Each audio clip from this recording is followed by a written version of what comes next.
You know what it is. You know who it is. It is Big Dog Chico. It is Dukes the Scoop. It is your man, Uncle Neely. We're coming to you live from Buffs Media Day. Football hadn't gotten started yet, but you best believe when Coach Prime comes and it gets started and the players make their way in, we're going to be bringing you live and exclusive interviews. It's the morning run.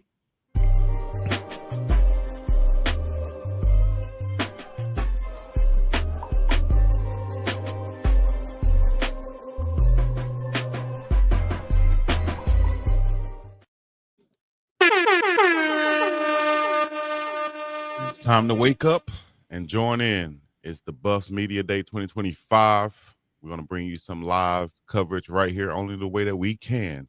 The morning run on the Pregame Network. Uncle Neely, Big Dog, Chico, and Dukes, the damn scoop. We're up in here live and direct. Dukes taking over that East Coast on in Atlanta. Unc is in the middle of America in Boulder where it's cold. I'm out here in the middle of the ocean in Hawaii getting busy. And we're going to bring you the best. Unc, Dukes, what's happening? How you doing?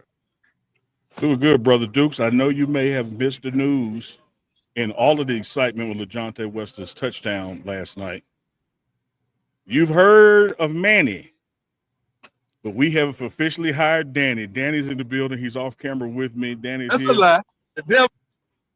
I told Danny anytime that Dukes get out of pocket, he can. Anytime Chico get out of pocket.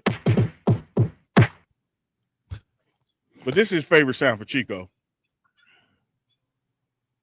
Danny got to step it.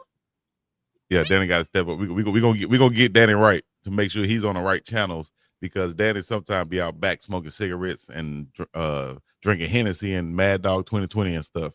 You know what I mean? Thunderbird. Manny. Thunderbird. No, so me and Danny cool. I don't know if you all remember last night, man. I came through and I sent him a special super chat. Absolutely. Strictly to Danny for him to get a wine Black and Mild and some wild Irish Rose. So shout out to my boy Danny, man. And hopefully you enjoyed your time. And man, take as long as you want to, bro. It's your world, Danny. Already discriminating. You sent Danny some on the first day. You haven't sent Manny. Now he been here for 6 months. Unbelievable. Come on now, dog. We'll just move on with the show then, since y'all want to play it like that. It's all right. Dukes, you guys want to get some merch? Get some merch. That hat is bomb, Dukes. Oh man, appreciate it, man. That hat is Anaheim Angels, ain't it? Mm-hmm. Yeah. Could have been a new Atlanta logo. You know, I ain't started wearing my hats till Unc said so last week. I was like, he said, "Dude, man, your hat game." I said, "You know what? Appreciate that, Unc. I need to go dig into my closet a little bit." So appreciate that. Digging in the crates, Chubb Rock on Saturday mornings. Hey, if you're coming into the chat, let us know where you checking in from. Drop your city, drop where you're watching from. We're coming to you from, I was about to say Big 12, from the Buffs Media Day, Football Media Day. We taking place. The show will be live from there. So you're going to hear some background noise and some chatter and that kind of thing because it's literally a room full of media gathered here. Been here since this morning. The team is wrapping up practice right now. Got team photos today. So the barbers have been busy. Coach Prime will be coming by. We'll bring you to that segment when he's on with the quarterbacks. And then we'll have a bevy, ACT word of the day, a bevy of student athletes stopping by. I see Orange Mound in the building. 901 is in the building. Brooklyn, NY, LA. Duval checking in.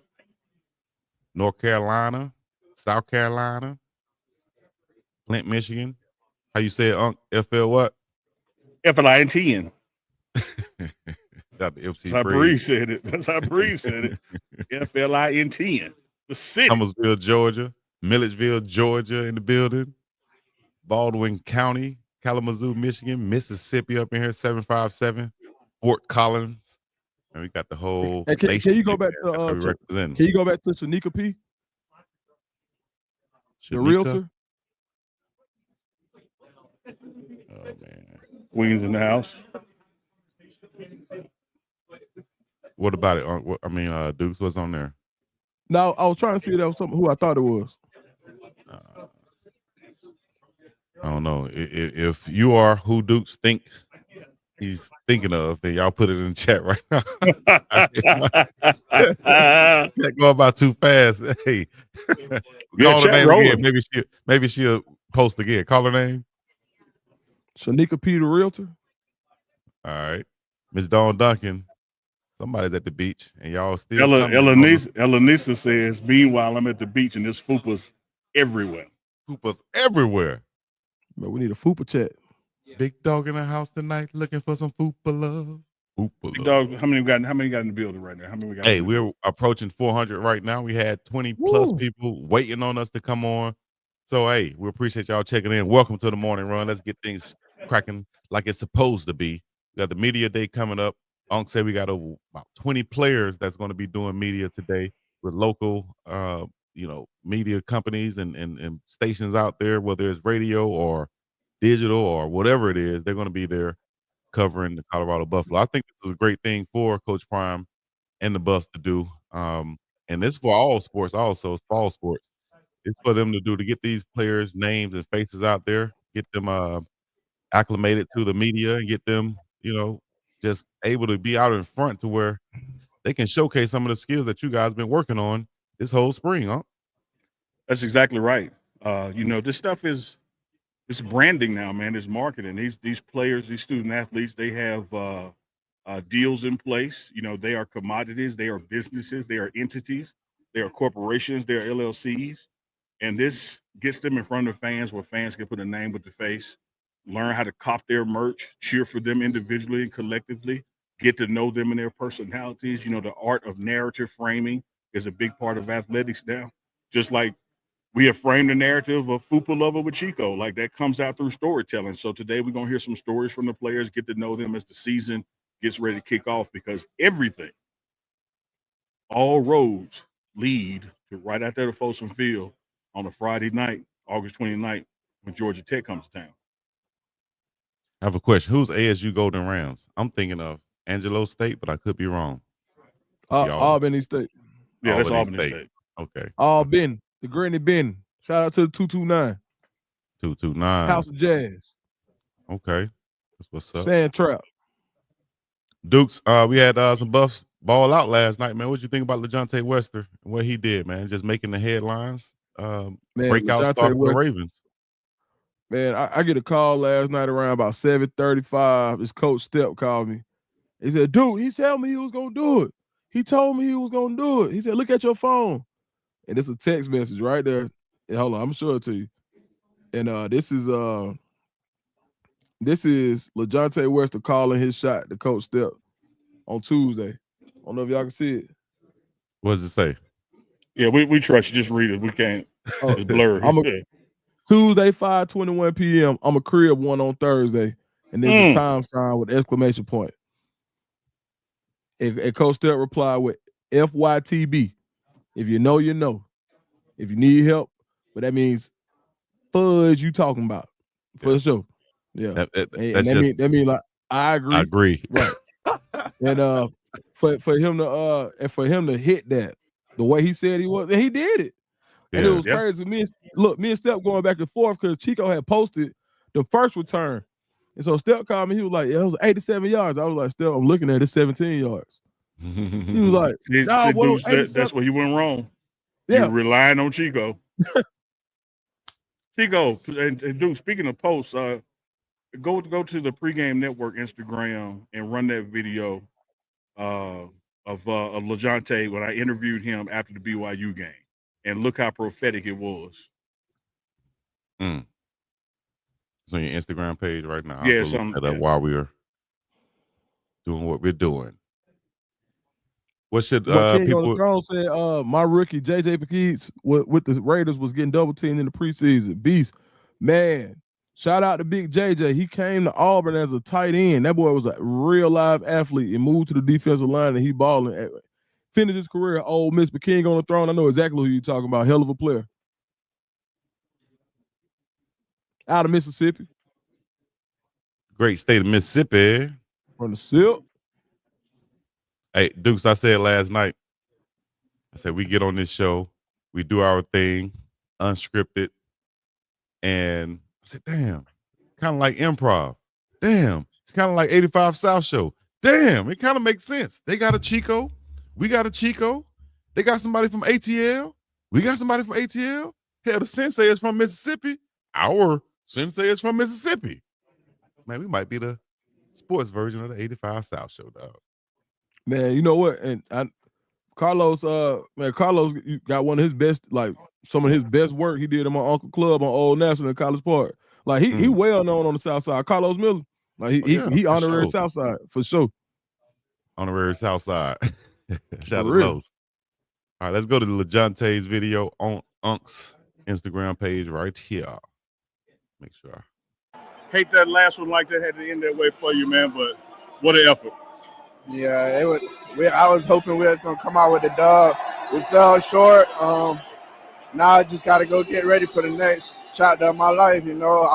I wish the best for Colorado. I mean, Colorado changed my life on and off the field and matured me and made me a better teammate, better player. So I'm just thankful, and I'm overly blessed for this opportunity to even play in my first real bowl game. I love the experience and hope the Buffs, wish the Buffs the best, and it's on to the next for me. Absolutely, man. Take these moments with you because you've been one. Yes, sir. And no matter what this number on the jersey be, you've been one. You're an excellent teammate, hell of a player. I can't wait to see you at this next level. What's some of the things you're going to be doing going forward to get ready? I'm going to be training for the draft in Fort Lauderdale with my agent and my trainers, and just praying a lot throughout the process, and hopefully God let me be able to get drafted on the next level in the big leagues. Love, cuz. Love, cuz. Love, cuz. Hey, Love, Chico, any second I'll let you know when to take you to the podium to the school's feed. Hello? Yes, sir. Say it again. I'm sorry about that. I said any second I'm going to let you know when to take you to the school's feed because they're getting ready to start something in here. Okay.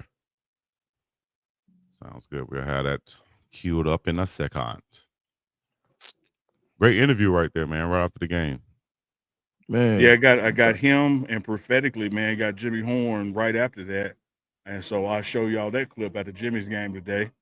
And that's what we talked about. Now that this chapter is closing, what's next? And, you know, you heard Leonte right there, man, getting ready to go to the next level, going to be training, wishing the Buffs well, and how Colorado changed his life, you know, coming to play for Prime. Mm-hmm. Man, because that catch he made, was that Baylor? My gosh. Baylor. Can't believe that, man. That was amazing right there in the rain, making adjustments, finding the football, and making the catch. Clutch, fourth down, coming through for the Buffs, man. That was big time. He's going to go down in history books for that one right there. Man, he real deal, man. He the truth, for sure. Yeah. Like, and there's somebody who can solidify that punt return spot. And now when you think about how that roster is set up to be able to have a guy who can play the slot and the perimeter, it don't matter with him. And he runs his routes, not only with, and I think that his pace, the way he runs his routes, he has a certain pace that I think it allows for him to get open in positions that you may not see on a regular route tree. Like, you know, you can, let's say you get a post, but you can slow down when you come, you can slow down before you hit your break. And Chico, you probably could attest to this. There are ways that you can run your post where you can make it look like two separate routes, either with your release or what you do at the top before you come out of your break. I think Leonte excels at that as far as not giving up what route, because we know the first thing you selling with every route is to go. But his pace allows him to sell whatever he wants to sell when he gets ready. And I think that's going to be, I think Lamar Jackson is going to be able to get the most out of him, because one thing about Lamar Jackson, who runs with more pace than Lamar? It's like he's coasting, right? It's like when you see Lamar Jackson running, have you ever seen him look like he's sprinting? Yeah, just look like he's just a natural long strider type runner. Man, I'll say this though. Yep. The receiver they had playing in front of Leonte, and I think he was number 82, Wade, got drafted. I don't want to say anything bad about it, but I want to say what I saw and I observed. And I think what the coaches will be looking at on the film today. That's basically that, man, you got locked up. You got locked up. Every attempt they tried to get to him, it was battered away or locked down. Then Leonte come in there 2 for 41. So that's crazy. It's crazy you said that, you know. So, you know, Dane Wade, that's family. He from over here too, right? And guess who? Nah. But I'm gonna tell you though. But guess who his trainer was growing up, or for like the last few years? Coach Step. Coach Step too. Yep. It's crazy though. I'm telling you, that's a crazy story. We'll talk about that in a minute. And to have two clients battling for a position in the league, that's crazy for real. That's crazy. Yeah, for sure. Shout out to Day, man. Day, you know, we room for you, Southside. Man, one of the things I took a screenshot of last night, when you look at the end of LeJonte's play, number 18 for sure. I think a guy number 24. Look at the 4 guys with him going into the end zone. Like one of the things Coach Prime preaches here that's going to happen at the next level, if you got to get to the ball, you don't never know what's going to happen. Just because he broke free, you don't know if he's going to drop the ball or somebody going to strip it for him. You have to pursue. And to see those guys, when LeJonte was clearly going to score, continue to run downfield, I think not only did LeJonte secure his spot on the 53-man roster, I think that escort group did too. Yeah. And that shows also, like, when you see your teammates running there and celebrate with you, they're excited for that player also, because they've probably been witnessing it at practice. They've seen how he worked hard. They're rooting for him. You know, I think we're going to see the same thing tonight with Shadur Sanders. Anytime he make a big play, or especially a touchdown, you're going to see the support from his teammates out there, because they understand what they have for him, I'm sure, and they're going to support it. Absolutely, man. I can't wait, man. Like, it kind of feels like, I don't know why I feel I'm almost a little nervous, like, you know, that, like, anxious, not nervous, anxious. Like, that's how I feel about watching Shadur, because I know this game this ain't just about football. It's about the culture. It's about, you know, it's a lot to this game. So I'm excited, man, and I got like a little bit of a nervous energy just because of how excited I am.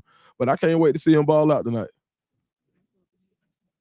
I'm probably more confident than a lot of people are at this point. Like I told Unc last night, because he's starting the game. He's not coming in like a relief pitcher off the bench, you know, doing some stuff that he might not be accustomed to. He's at least starting this game so he can go through his same routines, get ready, and prep as a starter, like he's normally done, like he's done over the past few years. So I think he's going to be fine and ready to go, especially after that first series. That's right. I agree with that. I think that that once it gets going, once the juice is going, another thing we got to do is Dukes, when you talk about the anxiety, the nervousness, the looking forward to it, all of that, is we got to understand we ain't in control of what plays are called. Ain't in control of what plays are called. And I'm guaranteeing you they got to evaluate them running backs in that old line too. And because he's got to play so much tonight, because of the 2 starters ahead of him being out, you're not going to just see him 8 downs in a row throwing the ball 40 yards downfield. Yeah, man, I ain't gonna lie to you.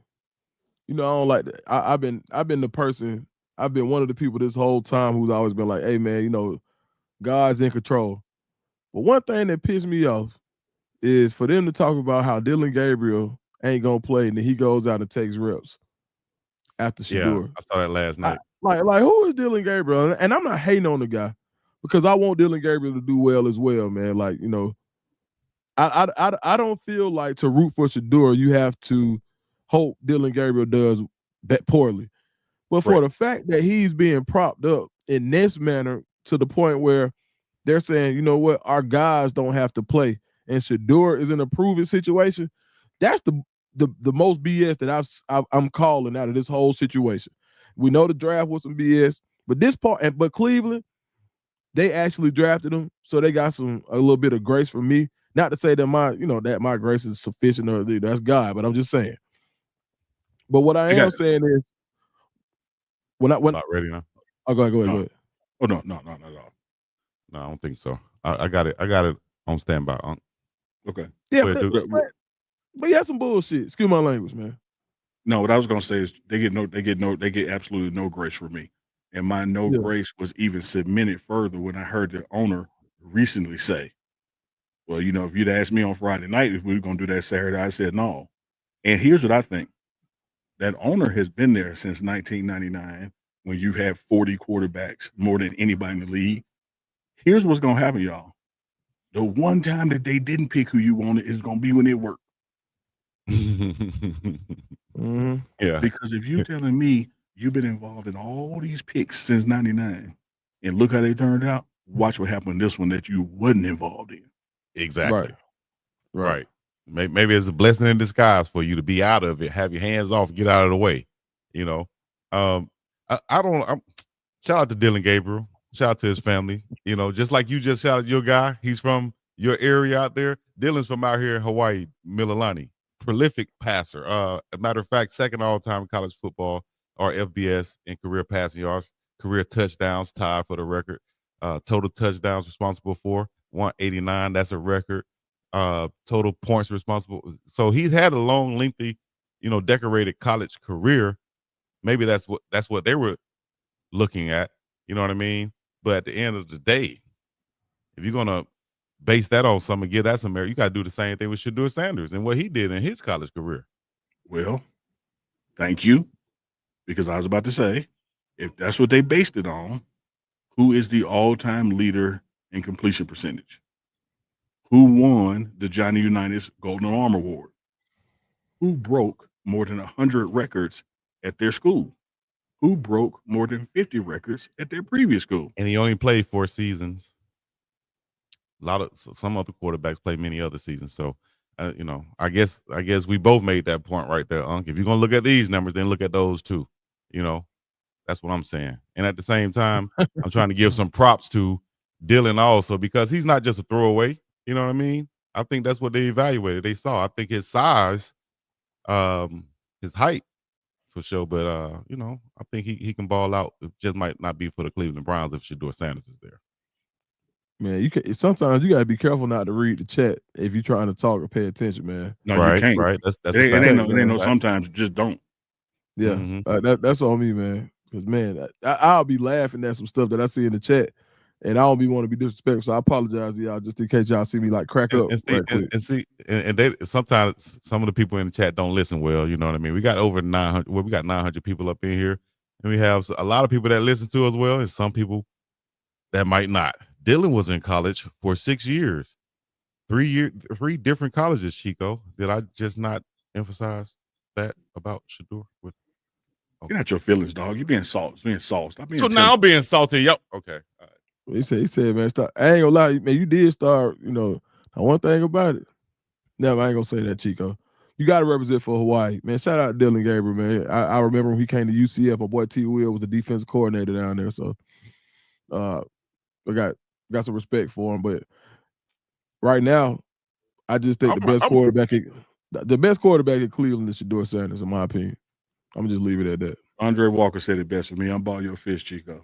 Your new name is Zaxby's. Tender.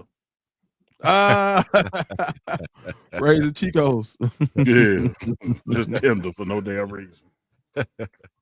But did not just say that same point? Why are y'all attacking me? Check Zeke cool. Zeke cool too, man.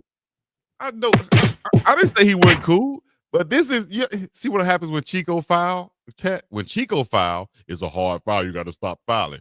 But when they foul, they can get on here and attack the chat. Would you like me to explain why?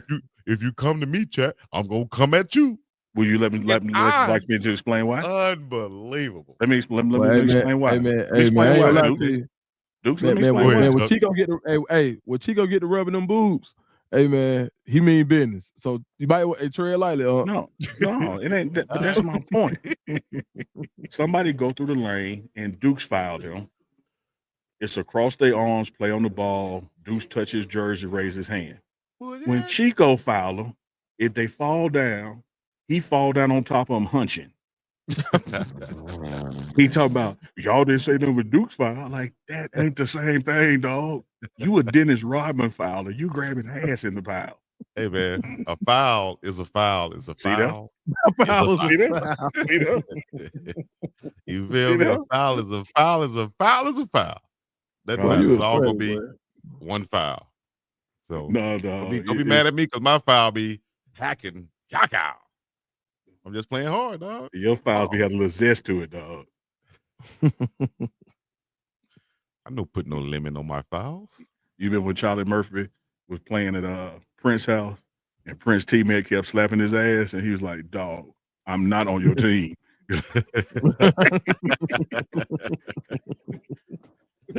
You slept my ass again. Chico just getting everybody ass slaps like, good job, dog. Hey, dog, I'm on the other team, man. Stop slapping my ass. But man. How you gonna go slap the other team but talk about good job? Man, That what they do at the press dog. house. They would slap each Come other. on, now, you going too far, big man. It's out the ass grabbing, man. Hey, y'all know what it is. Y'all know who it is. It's the morning run coming to you live from Colorado Buffs Fall Sports Media Day. Football Media Day is going to kick off here shortly. Practice is wrapped up. They got to freshen up before they get out of here. We'll have opening presser from Coach Prime and likely 2 quarterbacks. Then the other players will be making their way around the room. Some of them, many of them, all of them, depending on how long-winded Chico give with his questions. He loved making a statement before a question. We might only get to interview one of them with Chico, so we're probably going to mute Chico. Let me and Deuce handle it so we can get this flow going. That'll be wonderful. I'll sit back over here and sip me a mimosa or something. You know what I mean? Twins. Mimosa, please. Yeah. Why y'all do y'all show? No. Daddy even tried to go to work. I hear you, Daddy. Daddy to put down a pack of cool cigarettes and say, I'm going to get Chico. All right. That's what's up. Oh, now, chat, everybody out there, man, we appreciate y'all checking in once again. Put a dub in the chat for your dogs, bringing you live coverage of the Buffs Media Day. Nowhere else will you find something like this on the internet. No, not this morning. Not today. Ain't happening, Captain. Mimosas. FYTP. Scrimmage tomorrow, right? Shout out to Dennis and the dog, Dennis and Bruce. That is Shout true. my boy Dennis Bruce, say, man. Speaking of Dukes, let me answer Dennis' question. Why did let me tell you a story, Dukes. Dennis, yes, we have a full patty scrimmage tomorrow with officials. That's what I'm looking forward to, is to see if we're on the right path to eliminate these penalties. I know we can play. I know we can run the ball. I know we can block. But this scrimmage will have officials at it. I'm looking for that post-practice official report. Are we headed in the right direction discipline-wise? Now, as it relates to Dennis and his dog, Bruce, we had them on the show last night, Dukes, a little clip, because Bruce gave us a shout-out. The Anquin Chico show a shout-out. Go ahead. Show. Run it back. Said shout out to Anquin Chico. Anquin Chico show. So pause right there. I say Dukes, after I saw it a couple times, I said, oh, man, we got to blur out Bruce's wiener. Man. Here's what Chico says. Chico said, is it pink? And then went right back to the clip to see. This man live on the air last night asked the chat and everybody, is it pink? And then went to play the clip again to look at it. And wait, Dukes did this. He leaned in.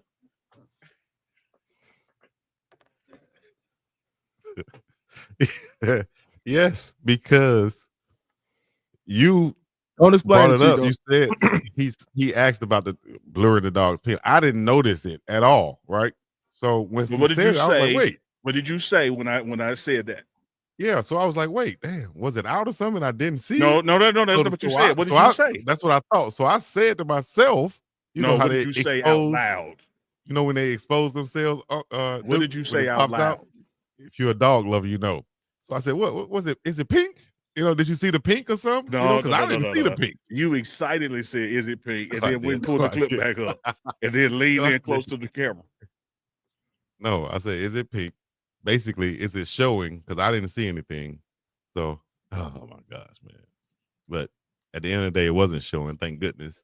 And there was no need to even bring it up. That was him being freaky. Hey, tell your boyfriend after the game you're gonna put some minutes on his phone. What?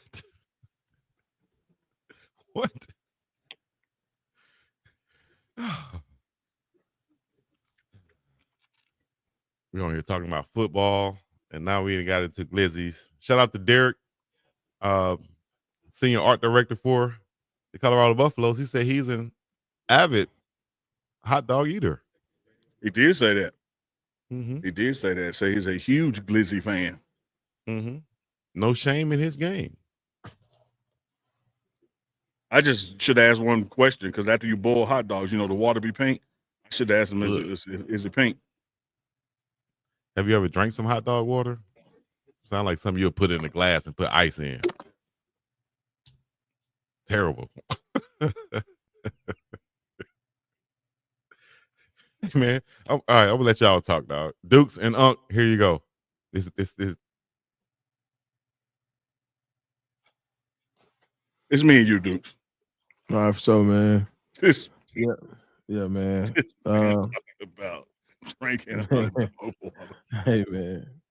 Hey, let me tell you something about my cousin Chico, man. I love him, man, for sure, because he himself, and ain't nobody ever gonna say nothing bad about my cousin, and he's a different type of guy, and that's okay. And I'm glad that he lives in his truth. And Chico, if I like this is me to you, Chico. Cuzzo, man, continue to be you, dog. Let that flag fly, my boy. You feel me? For sure. I'm with you, Chico. Absolutely with him, man. Love him, appreciate him. Him and Manny couldn't do the show without him. A lot of times wish we would do the show without him because Chico gon' Chico. Yeah, nah, for sure, man. I wouldn't have it no other way, man. He just, sometimes I gotta brace myself. It's just the explanations. Sometimes I think, that's when the shovel comes out, but then sometimes when the truth comes out as well. And I learned a lot about Chico this year. And acceptance is important for me, right? It's one of those things where I have to, like, family is family. You can't change who your family is. Chico's my family. Accepting him for being him is important to me. And listen, some people get born, with levels that when they get into puberty or something, they have things that happen internally. And I think Chico was just born freaky, like from day one. Like it was never it had nothing to do with nothing. It was like born, bottle, freaky. That's it. That's the order. And he can't help that. So first of all, Chico, like I always say, bro, cuz I love you, man. Just, shoot, man. When you come on here, just sometimes, just hit the freak meter, and we'll be all right, dog. For sure, man. Yep. Well said. Particularly that part about let that flag fly. I like the double entendre there. Yeah, man. Deuces will be coming live from on the morning run from Buff Media Day. Football team will be joining us shortly. Practice is wrapped up. They hit the showers and all that, and Coach Prime will come up with his press conference. 2 quarterbacks should be joining him. Herm, how many players we got coming? Yeah, we got 25 players who will be joining us in this round robin. So many of them, I don't know if we're even possible we can get to all 25, but we're going to get all that we can on the air for as long as we can, because it ain't like we got a deadline to cut off. It's our show. We can go to 4 o'clock if we want to. So we got 25 players who will be joining us today. It's kind of, it's designed to be festive, lighthearted. Of course, we're going to talk some deep football with some of them as well, but just a good day to officially kick off the internal football season and fall sports for that matter.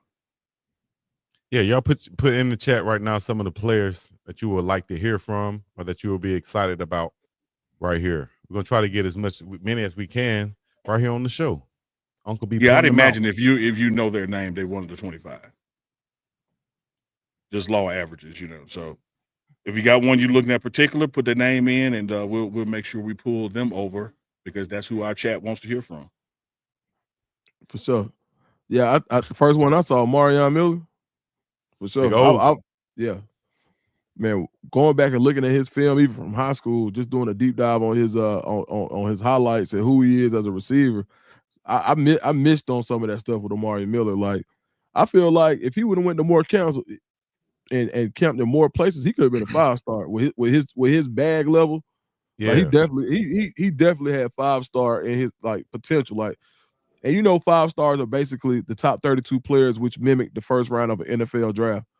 And for that reason, I think that but there are some things you just can't overcome to become a 5-star.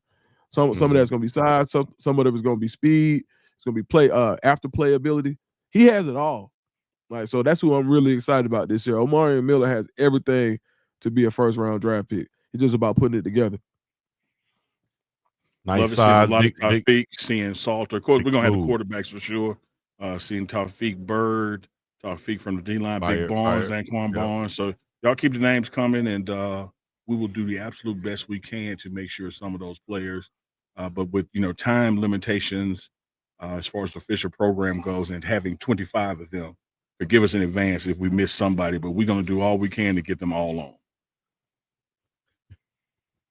Which is why it's important that Chico don't make a statement about his playing career and then ask a question. Well, that's called.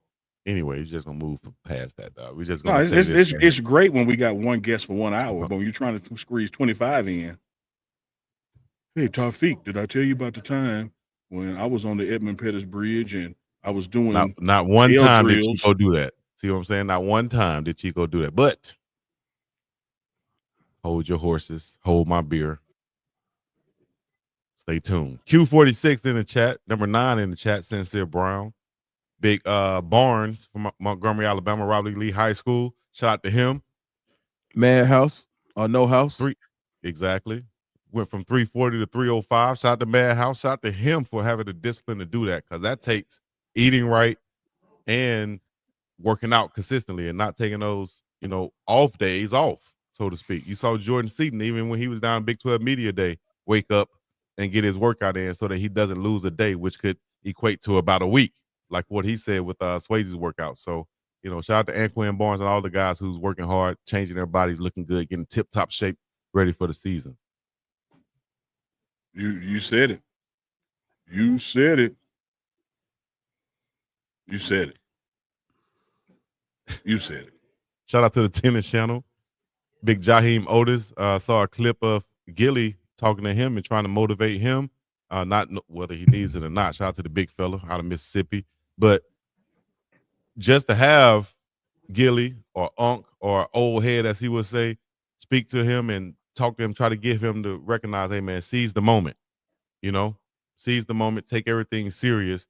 And if that can light a fire on a guy that talented and that big with that much potential, he can write his own damn check in the league, man. Agreed.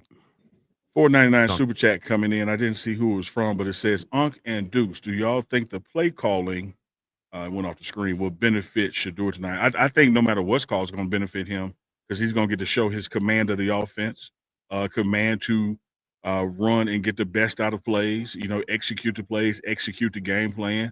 I think the world is going to see what we've already known from Jackson State to Colorado, that this guy's a baller. This guy's a team leader. This guy has command in the huddle. This guy influences people around him to want to be the best that they can be for him, which is a true sign of leadership. So regardless of what the schemes are, look for how he executes those schemes. As I said before, with the two quarterbacks in front of him down, Flacco not playing, they brought in one other, and you got to do an entire game. I don't expect he's going to go out there and throw the ball 75 times.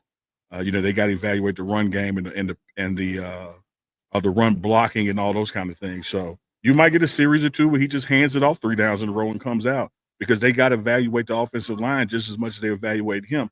But I will say this, dudes.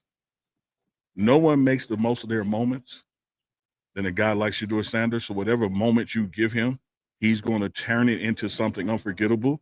And what it's going to end up ultimately doing is increasing his value, be it with the Browns or his value out there on the market, both of which are win-wins for him. Yes, indeed. Absolutely. Over 1,000 in the chat right now. Over 1,000 in the chat. Shout out to you guys. Go ahead, Deuce. My bad. It's okay, man.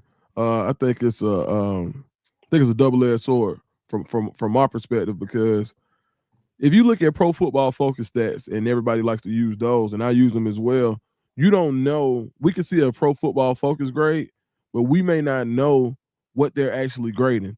So for example, like Chico, you would know this. Like, you could be graded on, did you block your man as a tight end, that the man that's in front of you?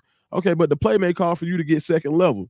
So it could look like you whiffed on the first guy, but really you were supposed, but your actual play was going to for you to make the second level block.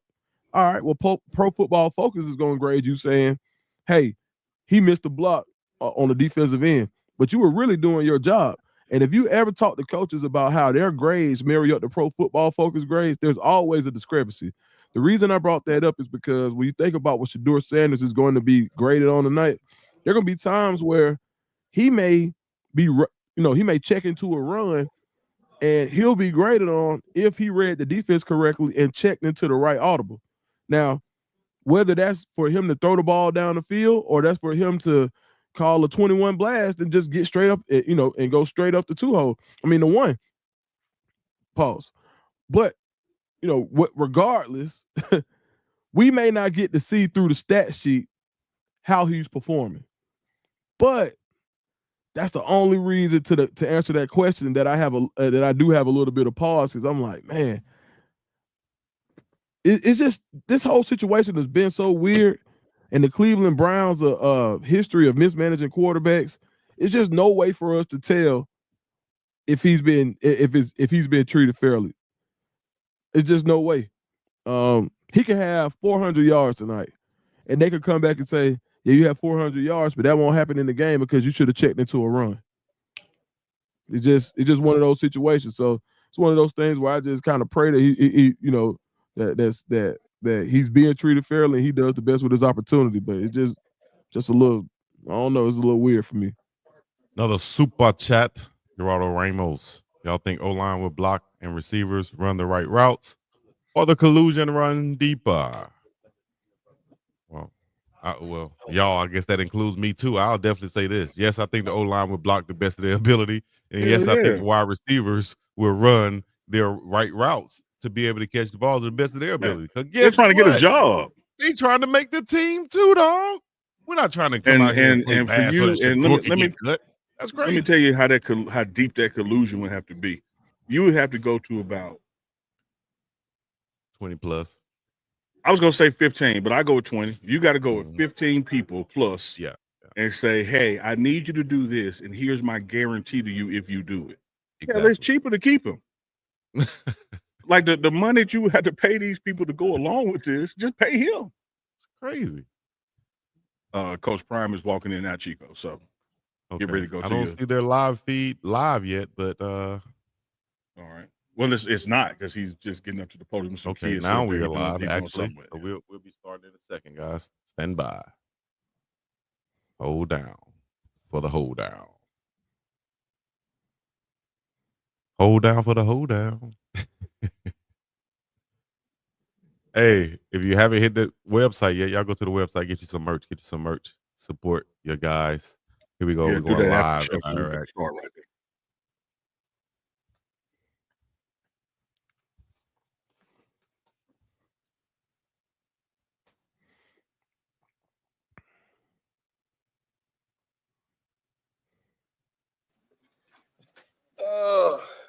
Wonderful day, blessed day. Glad to see all of you here. Parker joining us today to sign his national letter of intent because he liked that. He's got game, even though you just learned his name. Team Impact matches children facing serious illness and disabilities. That's right, baby. Do your thing. That's right, do your thing. Get yours. Get your moment. This is your moment. Do your thing. Parker also has a form of leukemia, which we're praying for, but it is what it is. But he's wonderful. He's blessed. He's thorough. Can you give them a word? Just give them something.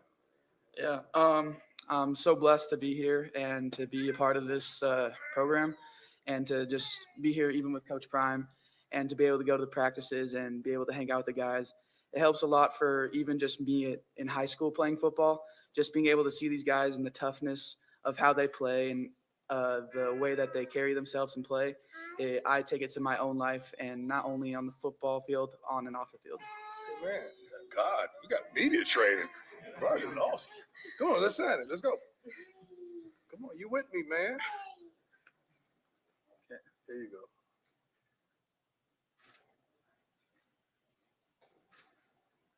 You NIL too? What you want for NIL? I'm sorry. Now you're negotiating with the parents nowadays. What do you guys want for NIL? The parents are moving in with the kids. It don't matter. Okay. Any day you want, we good. I think it's one day for 8. 8. My man, can you clap it up for Parker? Awesome. Let's go. Chip, you and Sam? What's Sam? What's Sam? You and Sam made up, Chip? I knew y'all had some problems last year. Chip swung on Sam. How can you have beef with the mascot, man? Chip and Sam. Here we go. We good? All right. Thanks, y'all. Appreciate you guys. Thank you, everybody. What are we gonna do? What's next? You're here, so we'll start the roll. Okay. Appreciate you, big fella. Thank you, man. Do I need? Let me sign this for you.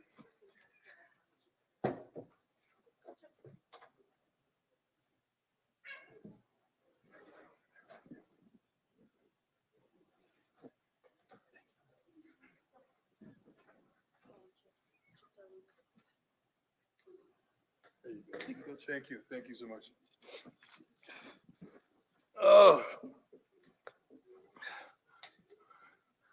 Bill Collins passed away last week. He was our first black team captain on the 1969 team and the 1969 Liberty Bowl. He represented the Buffs at the pregame coin toss alone in Alabama, yet to integrate.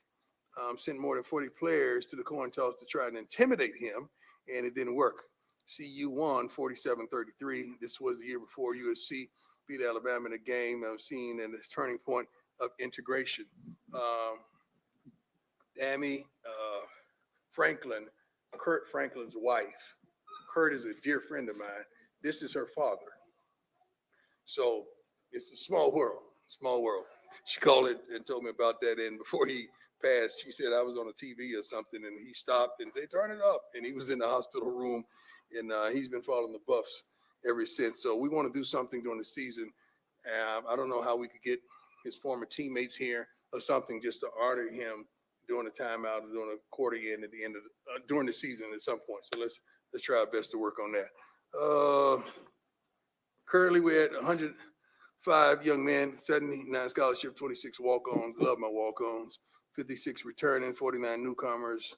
Blah blah blah. Class rankings. Blah blah blah. Coaching staff. Blah blah blah. Will Shepard said, we see Leonte last night do the doggone thing, and we know what tonight is. All right, let's go. I'm good. Hi, Coach. How you doing? Good, good. Good to see you. Nikki Edwards, Independent.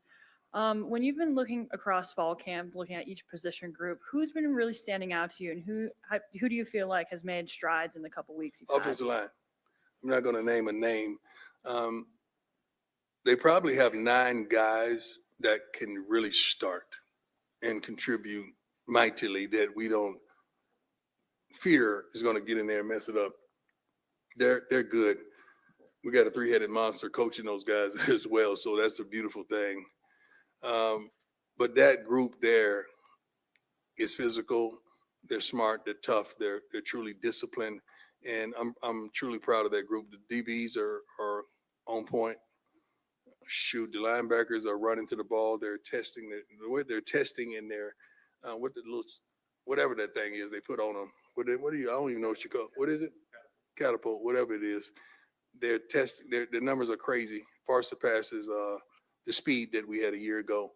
So they're doing a great job as well. You know where the receivers lie. It's probably 8 starters in that room that we could close our eyes and pick. Quarterbacks are coming along. And we want them to come along, as well as the defensive lineman. I think the offensive line is a little ahead of the defensive line right now. Pass rushers are doing a great job, and special teams and the specialists are off the chain. They're good. I mean, I think every kick you probably go through the end zone like everybody do us. We got that this year, and we got 3 field goal kickers at different levels that are crazy. But Mata's still the guy. He don't rarely ever miss. I think he's only missed can we do our research on that? Probably like 4 field goals. Is it 4? 2 here?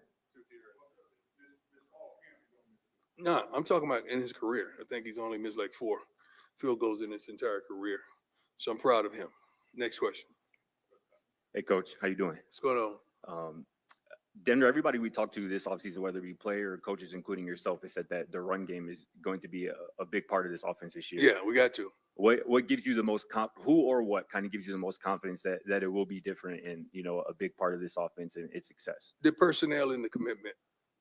We have a tremendous amount of personnel at the running back position, at the coaching positions, at the offensive line positions, that running game will be impacted, and the commitment that we have to the running game this year. We can't sit back and just wait for somebody to magically drive us down the field. That's not going to happen. We're going to run the darn football, and we're going to be tremendously physical. Hey, Coach. Brian Howell, Boulder Daily Camera. I have 2 questions for you. First off, as you've gone through a couple weeks of camp now, how are you feeling? I'm good. Thank you. I'm healthy. I'm vibrant. I'm my old self. We walk every day at the practice around campus, at least a mile. I'm loving life right now. I'm trying my best to live it to the fullest, considering what transpired. And then second question is football-wise. You mentioned in the spring needing to get better at the back end, covering receivers, things like that. How do you feel like those guys are doing now? You got some new I think guys they in did there. a phenomenal job last season now. But in the spring, I think we needed some more bodies. We got what we want. We have a full house at the cornerback position that I think we have 4 to 5 starters that can flat out play. At the dime nickel position, we're really good there. The safeties are getting to the ball and causing havoc. I love what I see in the secondary. And what's on the roster is tremendous, not just now, for years to come. Hey, Coach, Leo Rivera with Scope Sports. We've talked about this run game, but how important are the tight ends going to be in that role and establishing that? Tremendously important. They're going to do their jobs. Brett Bartoloni is teaching them tremendously. But if they don't do it, I'm just going to put another lineman there. So we good. Nothing to fret. We're going to be all right. Hi, Coach. Adam How you Tiger. doing? Doing well. Wanted to ask you about Byron Leftwich joining the staff. What is kind of his day-to-day, and what kind of boost is that to that? Coach quarterback is group? going back right now to check on his son. He's phenomenal. I'm not even equipped with words to describe what he's brought to the table. His experience, his knowledge, his day-to-day just communication and on the field communication with the quarterbacks has been superb. He's much more than expected, much greater than we would ever have thought that he was. He's unbelievable, man. I could see why the Bucks won the championship when he was there. He's unbelievable. Hey, Coach, how's it going? Glad to hear you're doing well. Good, thank you. You talked about Leonte kind of doing his thing last night, and it feels like all of your guys who are out in NFL camps are performing well. Mm-hmm. How rewarding is it for you to kind of see those guys take that step? That's another recruiting tool. When LeJohntay scored, the whole cafeteria erupted last night. Everybody stood up and went crazy, and checking the feed on social, he's everywhere. And they got to mention where he came from. So not only his hometown, but his college. Tremendous. But we knew he was a dog. We knew what he was capable of. He just needed the opportunity. And we have a multitude of kids on this team that just needs the same opportunity. But the commonality that he shares with some of our guys, the work ethic. Coach Phillips talked about he never graded under a 3. I think he only got a 3, which means average. Only once last year in practice. Everything else was 4 and up. And the scale goes to 5. 0 being the lowest. Hey, Coach. How you doing? Hey, not too bad. Good to see you back. I love your hat. I do too. Love to talk to you about it sometime There you if go. you want. Just curious though, with all the talk of the running backs, Marshall Falk seems to have those guys ready to go. Yeah. The offensive line, all of this points to run. Mm-hmm. However, you're bringing Omarion Miller back, Draylon Miller, Mm-hmm. Timmons. I mean, the receiver room goes deep. Yes, it So does. you just talk a little bit about how that will factor into your day-to-day game plans. We've done a study for our young men, and they figured out that the teams that win the most elevate guys to the NFL the most. The teams that win the less, the guys don't go pro. It's just point fact. They want to win. They're not sitting up here counting the stats. We have no idea who caught the most passes in college football last year, or did he even make it to pro. 9 times out of 10, I promise you, he probably didn't even go pro. So it's not about how many balls you catch, it's what you do with the balls you catch. And these guys not only are perfecting that, but they're perfecting blocking and understanding the game and learning the game as a pro. They just seen 4 guys that played the receiver position go pro from this institution. So that's their goal. They want to win and they want to be pros. So however the game dictates, if they put 7, 8 in the box, all right, we're going to throw the ball. And we got a guy who can spin it. We got a couple guys that can spin it. And we got a bunch of guys that can catch it. So the game would dictate and predicate what we do scheme-wise. John Treese, 9 News. How you doing? Coach, you've had an opportunity the last couple of weeks to see where your team is. Mm-hmm. How do you think they managed while you were gone? I think the coaches did a phenomenal job. The staff did a tremendous job. Curtis did a wonderful job, didn't you? I think everybody did a wonderful job. Everybody over here, you did a good job, right? That's right. They're still here. So obviously they did something.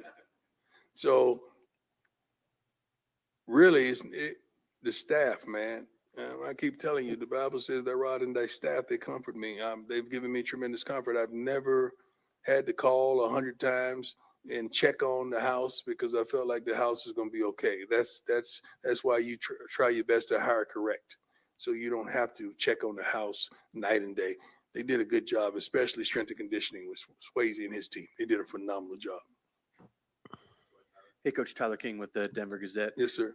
Just wanted to ask about Jordan Seaton. I saw one of the videos the other day. You guys were calling him the franchise. Just it seems like he's really embraced that role as well. Just kind of what about his personality and obviously his play style makes him a candidate to be one of the faces of this program going forward now? Jordan was a dog when we got him out of high school. We just had to perfect him a little bit. Now he has a 3-headed monster coaching him, and he's been groomed. Him being around the guys that we had last year a lot and spending a lot of time with them, it taught him how to be a pro. It taught him how to prepare for a game. It taught him how to understand the expectation of a game and how to understand the ridicule if you don't perform. So he matured his butt off last season, and he dedicated himself to getting his body right. I don't know if you guys have seen him. I mean, he don't even look the same. He's lean. I think he had on a pair of large pants out there today thinking he's sexy, had his shirt all tied up and pulled up. I'm like, dude, come on, dog. What you think this is? He's going to be stripping in a couple of weeks in the direction he's headed. But he's happy with the way he looks, what he's done to keep the weight off, and he's quick and physical as ever. I'm so darn proud of that young man because everything we told him would happen has happened. It's been no false promises because we told him this will happen if you do A, B, and C, and he's done A, B, C, and D. So I'm truly proud of Jordan. Love him like a son. Coach Liam Howard, Scobuff Sports. Regardless of how this quarterback battle turns out this season, what type of benefit do you think it has on Juju's career long term to have a veteran guy like Kaden sharing that quarterback room with him and then competing with him every single day? We're not thinking about long term right now. We're thinking about winning right now. So that's the thing. He's an unbelievable human being. He's won a lot. I don't know if he's competed a lot for a position, but he's not scared of the competition. He loves it. He embraces it. It's not like they're enemies. They're dear friends, and they're trying to make each other better, and they are. I think I see leaps and bounds with the tutelage from Coach Leftwich, left and right, and Pat is doing a phenomenal job with them as well. But I love everything about the kid, and he's going to soar. When it's his turn, trust me, you're going to know, and he's going to soar. Hey, Coach. Matt Smith, Independent. How you doing? Good. How you doing? Good. What have you seen so far out of Kaden, considering this is a huge opportunity for him coming into the big stage and kind of taking the mantle that Shadur left behind? Kaden is a guy with multiple talent. He could throw the football and he can run the heck out of the football. Sometimes in practice, you don't get a chance to see how good he is because when you run the quarterback, you know he can't hit him. But you can see the burst, the speed, the knowledge of reading the defenses, and then he pulls it and keeps it. The kid is going to cause havoc. I'm just telling you, it's going to be a totally different type of offense, kind of from what you've seen us do in the past, because, you know, we had a guy that could spin it tremendously, but don't underestimate his throwing ability. We just want him to complete every darn pass he throws in practice and get in a habit of completions, because we know he can run. But when he gets that second part down, it's going to be a problem, tremendous problem for all defenses. At Pro Day, I asked you about what your theme for this year would be. You said year one was hope, year two was expectation. I know Right. you had a lot going on this summer, Right. but I was wondering if you had any time to reflect on that. No, I haven't. Thank you. No problem. No. I got to answer you. I want to give you a tremendous answer. Give me the core of that question. Okay. Oh, okay. Now I got you. Thank you. I'm glad you repeated yourself. I haven't yet sat down and thought about that. It's been a lot going on. I'm sorry, but I have not yet thought about that. Yeah, but I'll get that. I'm glad you reminded me of that. Thank you. Coach Kyle Newman from the Denver Post. Arden Walker came in here last year, had a huge season. What's hopes, expectations for this next year? Arden is a dog. He's one of our leaders. I'm trying to figure out what is he going to be. He's going to be a dog or a leader, DL, because he's earned that. Grades out of 4 every day, which is above average, and we expect you to have impact in the game. That's what that grade means. You're talking about a good kid, a good human being, a good person, a good man, works his butt off every day in practice, and he's preparing to have a big year. He practices like, I'm going to have a big year. So I'm proud of that young man and how far he's come, truly. I don't think he's going to play in spurts. I think he's going to have a level of consistency that you see that he's going to be truly impactful. Hey, Coach Adam Rittenberg with ESPN over here. Good to see you. How you doing, sir? You know, with some of the new players coming in who's left the program, does this at all feel like phase 2 of your tenure, even though it's the 3rd year? And if so, what can we expect? What will be different about this next phase of Colorado football? The next phase is, I think we're going to win differently, but we're going to win. We're going to win differently, but we're going to win.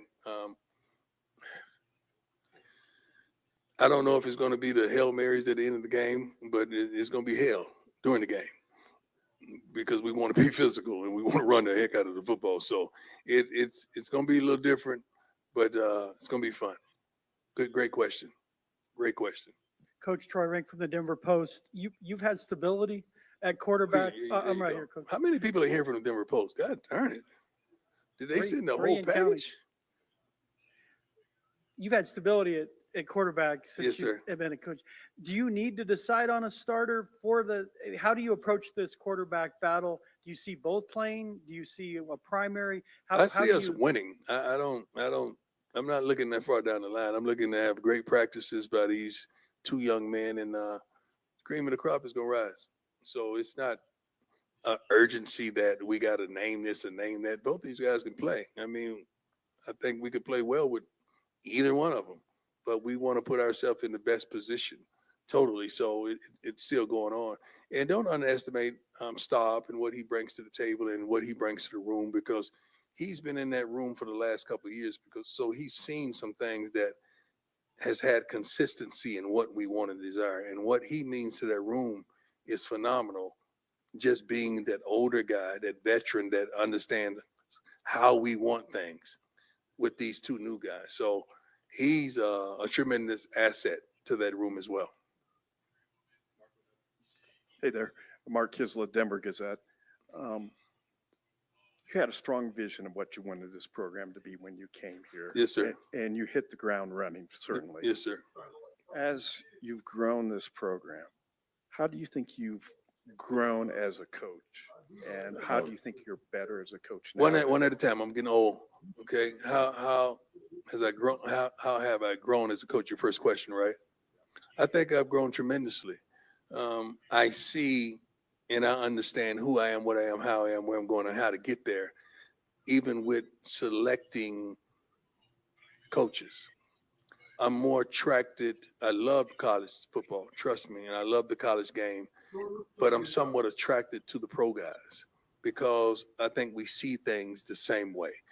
We have some college guys on the staff, and they're phenomenal, and I need to see from their lens as well because what they add to the equation is tremendous. But I had to learn that about myself. I had to learn to go with my instincts. I think year one, I would be on the sideline and I would feel something, and I didn't go with my instincts. Timeout or no, we're not doing that. Year two, I went with my instincts, and now I'm going to even go more with my instincts. But I feel like our staff gets better and better and better every year. I feel like the roster gets better and better and better every year. The support staff, I think we get tremendously better every year. So the product that you see behind the scenes and on the field is tremendous, and it gets better every year. Second, tremendously. I'm a better man. Let's talk about the man first. I'm a better man now than I was 2 years ago because of things that God has allowed me to go through, things that I've seen, things that I know, and things that I had to eliminate out of my life. So I'm a better man, which makes me a better coach. Great question, my man. Make me think a little bit. I like when you guys make me think a little bit. That's good. Hey, Coach. Jake Schwanitz, DMVR. I wanted to ask you about DJ McKinney. He's got a lot of buzz. Also, DJ McKinney is a pro. He's gotten a lot of buzz, a lot of criticism, it seems, though, this offseason. Why? That's a great question. Why would he receive criticism and he played his butt off last season? That's a great question. Right.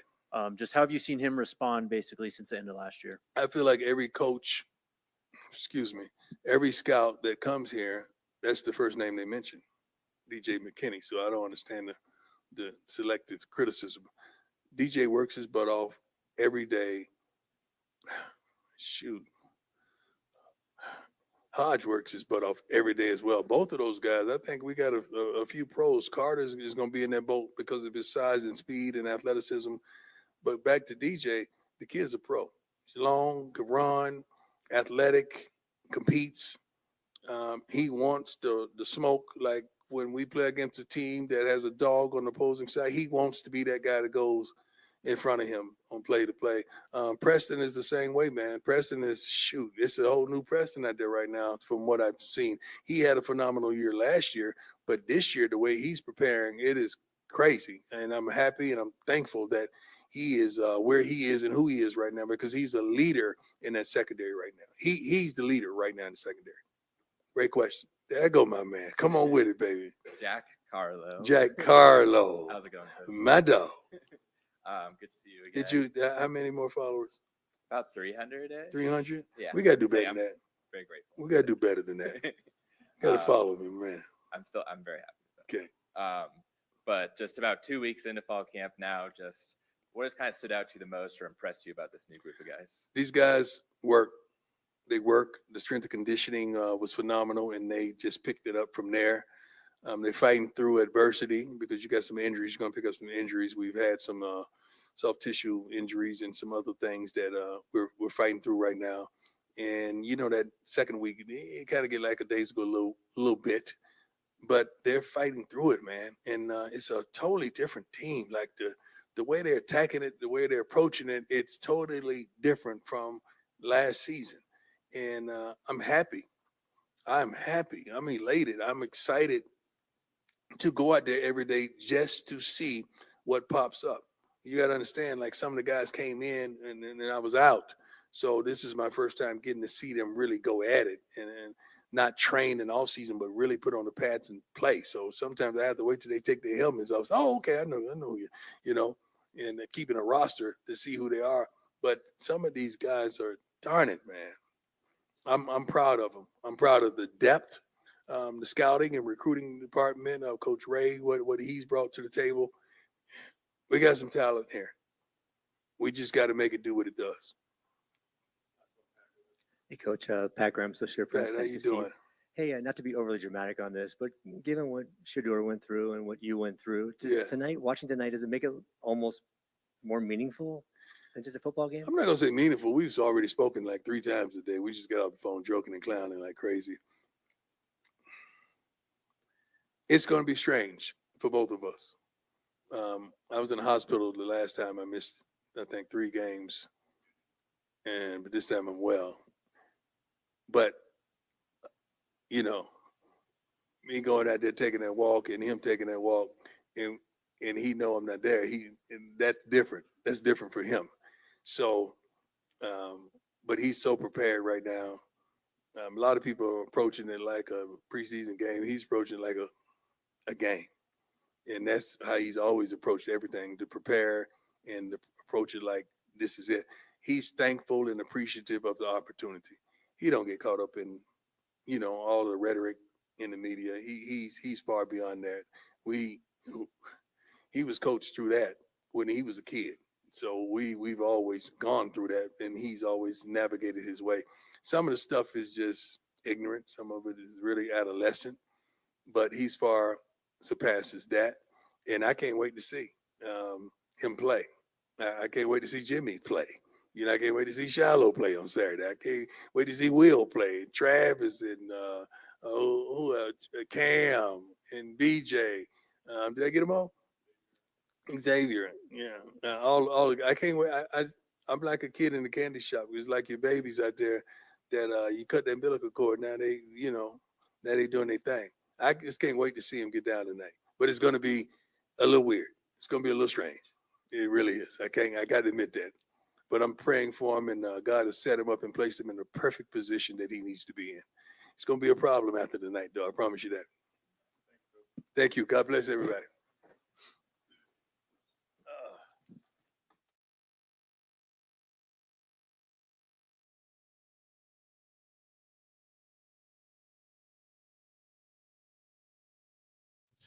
Yes, sir, with the blessed Big 12 Media Day. I say Big 12 Media Day. Buffs Media Day right here. We're covering it just like we did Big 12 Media Day with Coach Prime and Dukes. We're going to go right back to the feed next.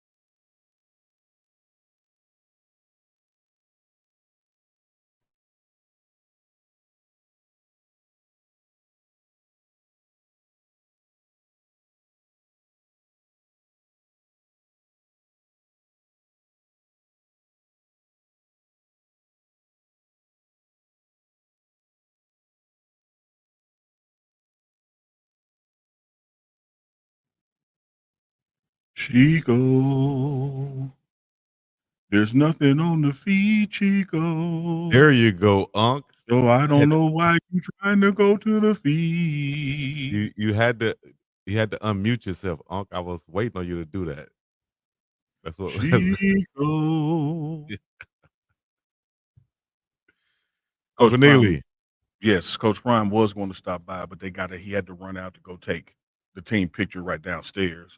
I'm glad he didn't stop by because we wouldn't be able to show him no way because you were still showing media availability. I only did that because you were on mute and you were talking to the mic. You got to unmute yourself. Duke, you got to unmute yourself too. So let me ask you this, Chico. Would have been better going to media availability or going on the screen and tapping your headphone and telling me to unmute myself? Media availability because I couldn't hear anything that you were saying. So I just wanted to be sure because you could be on the mic. We talking sign language all the stuff. time. We talking sign language all the time, but now all of a sudden you can't signal nobody. Let me tell you about Chico. I did see you doing this though. So honestly, I thought somebody else was coming up. I couldn't hear you. I just saw you doing this. And yes, we are live, people. We are live. I'll tell you about Chico. Not only do all stories lead back to him. Somewhere on that road called Chico Drive, you go make a left turn to Chico is always right. Which is why he even celebrated the other day when he had that that constant repeat going, all right, y'all, that was on me that time. That was on me that time. I got to raise my hand. That was on me. Oh, we knew it was on you. What is you talking about? And somebody's in the chat was saying, Chico, that better not be your mic that was hot while Coach Prime was talking. No, it wasn't mine. But I did find out and I muted it. So, hey guys, we're working in progress here, but we're bringing you something that no one else is bringing you, so it's exclusive. Oh, absolutely. So, And nothing else to compare you, it to. you can't see where I am in the championship center, but we're overlooking Folsom Field, and Boom, there you go.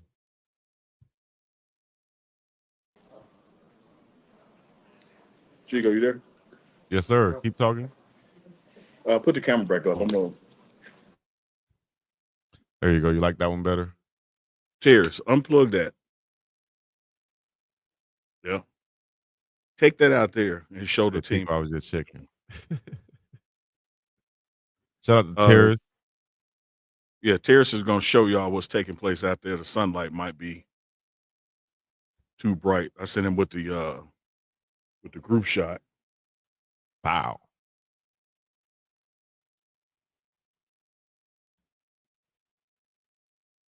Can you see it? Yep, we're there. Can you see it right there? Yeah, there it is. All right. Well, we were So- live, but just lost it right there. Yeah, it's outside. Okay, the Juju and Salter coming in. They're going to go to the podium, and then they'll come here when they get done. Okay. So we'll get them back on. Okay. Juju Lewis and Kaden Salter. We appreciate you And two, Ron coming Randall. on. So go to the other screen because they're about to start. Nice. Go Ryan, to the feed. stop.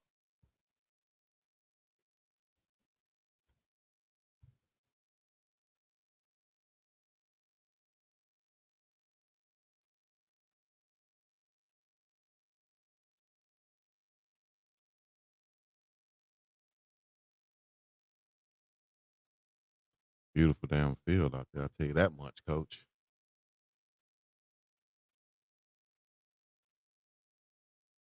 This works out. So we have these three guys until the team is set to do the team photo. So 5, 6, 7 minutes. Appreciate it. Yep. Scott, you want to start us off? I guess for all three of y'all, what's up, y'all? Scott Proctor at DMVR.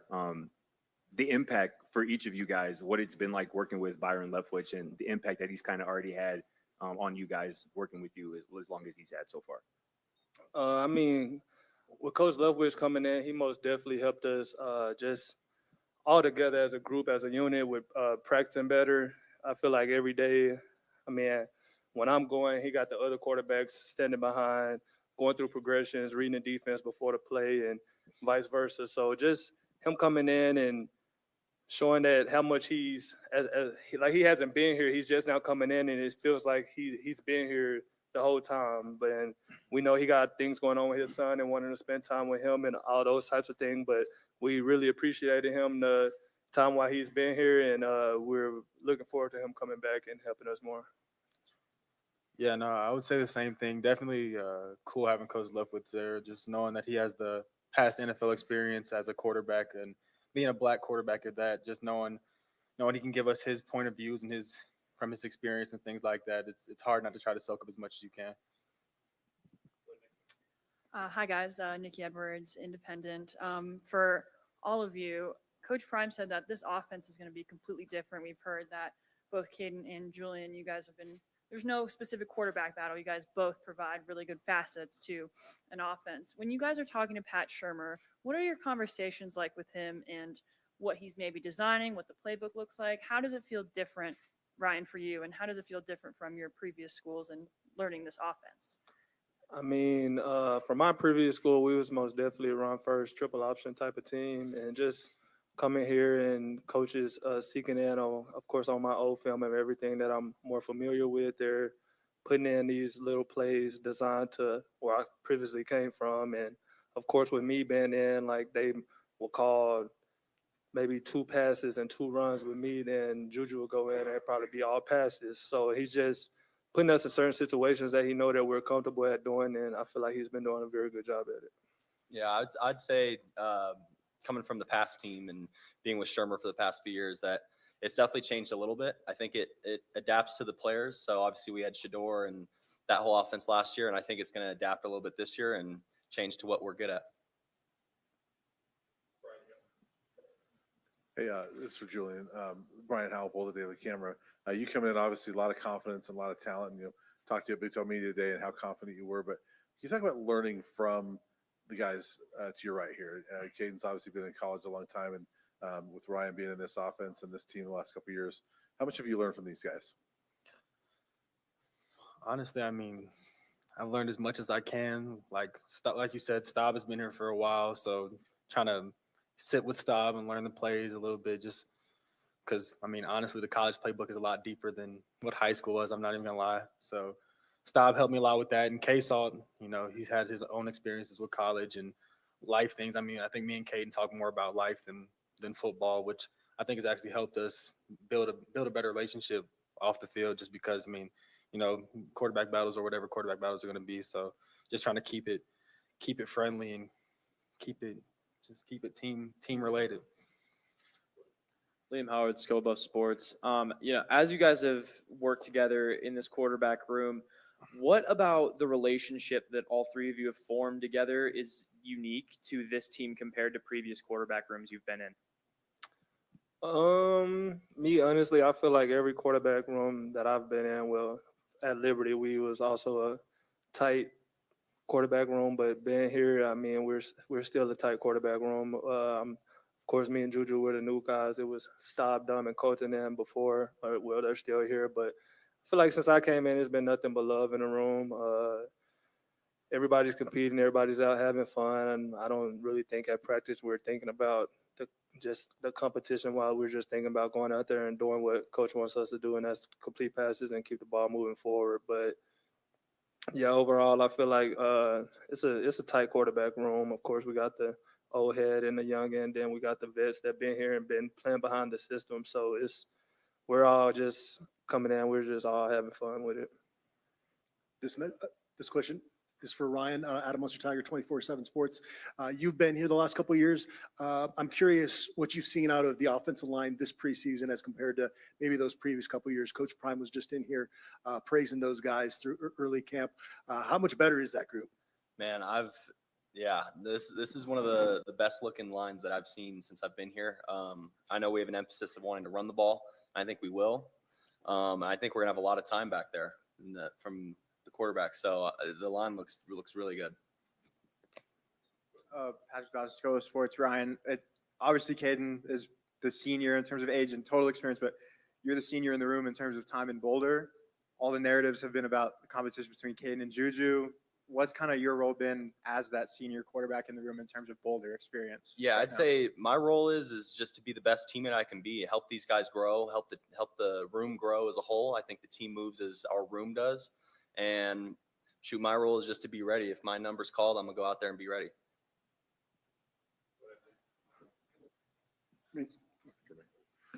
Hey, Caden, I want to ask you about you had a view of this program when you were at Liberty, and you probably had an impression in terms of what Prime's program was like.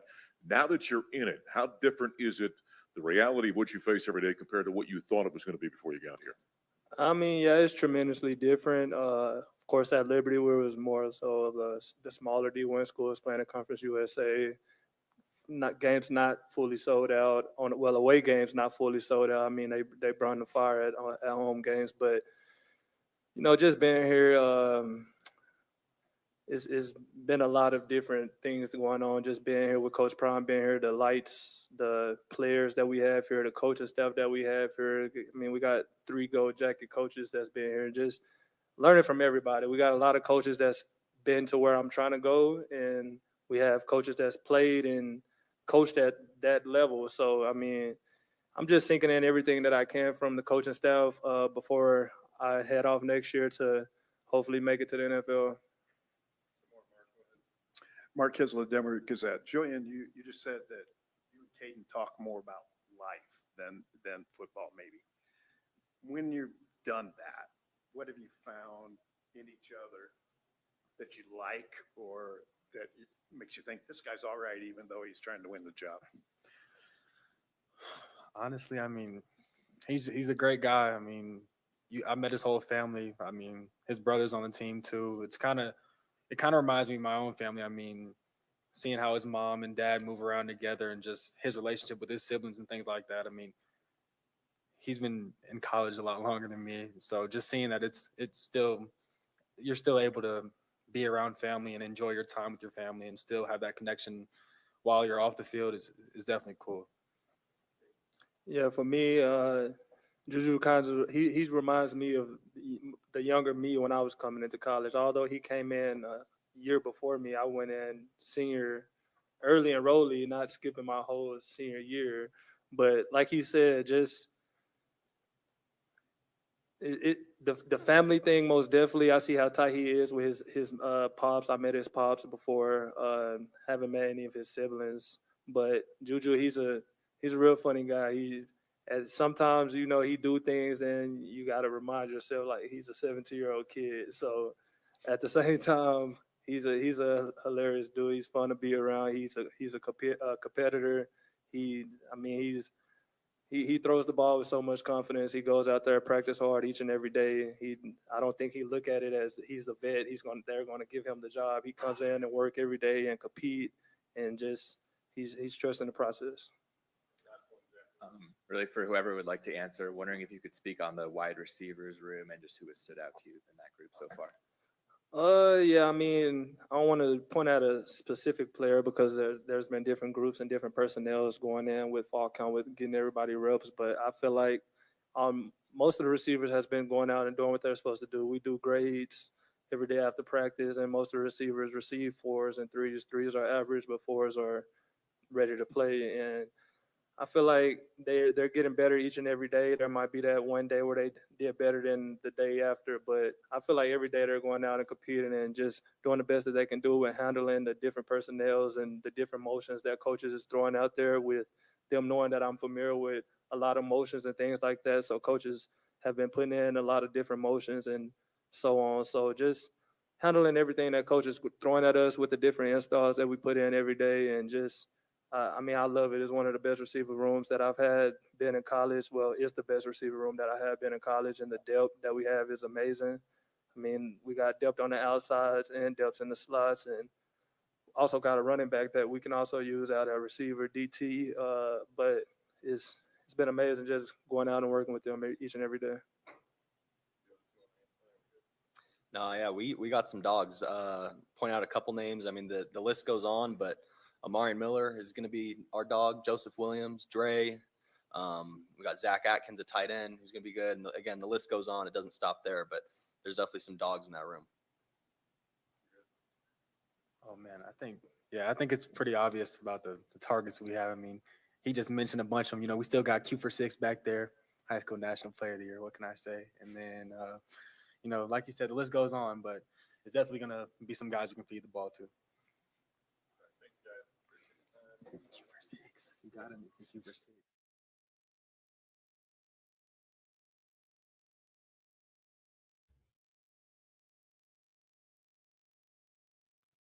Can't hear Unc right now. Can't hear you right now, Unc. Let me go ahead and bring the sign language in for you. There you go, Chico. That's all you had to do. That's how it works. Like, it ain't hard, dog. It ain't hard. It ain't rocket science. We don't have to reinvent the wheel. Dang. Like, it's hand signal. So the 3 quarterbacks just left to go down the steps into the stadium where the team is already seated for the team photo, the official team photo for the school year. Once they're done with that, 25 of those players will come back up the steps and join us in the media room. And of course, we'll get as many as we can to cycle through with us. The Juju, the rest of the quarterbacks, et cetera. Some of the top name players that y'all put in the chat.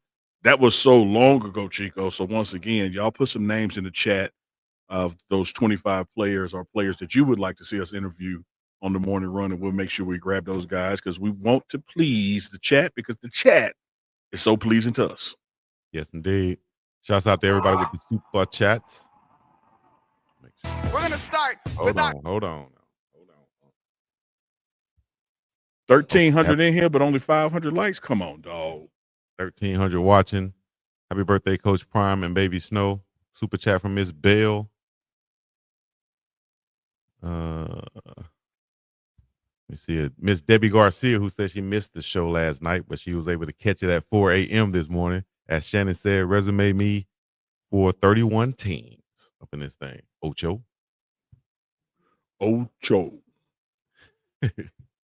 Ronald Ramos. I didn't say that, Geraldo. Chico be trying to take it off the screen for Oxy. I saw it. I saw it, dog. I saw it. Yeah, play What was call that of one? Tennessee 12. Oh, we I already think did we answered that one, yeah.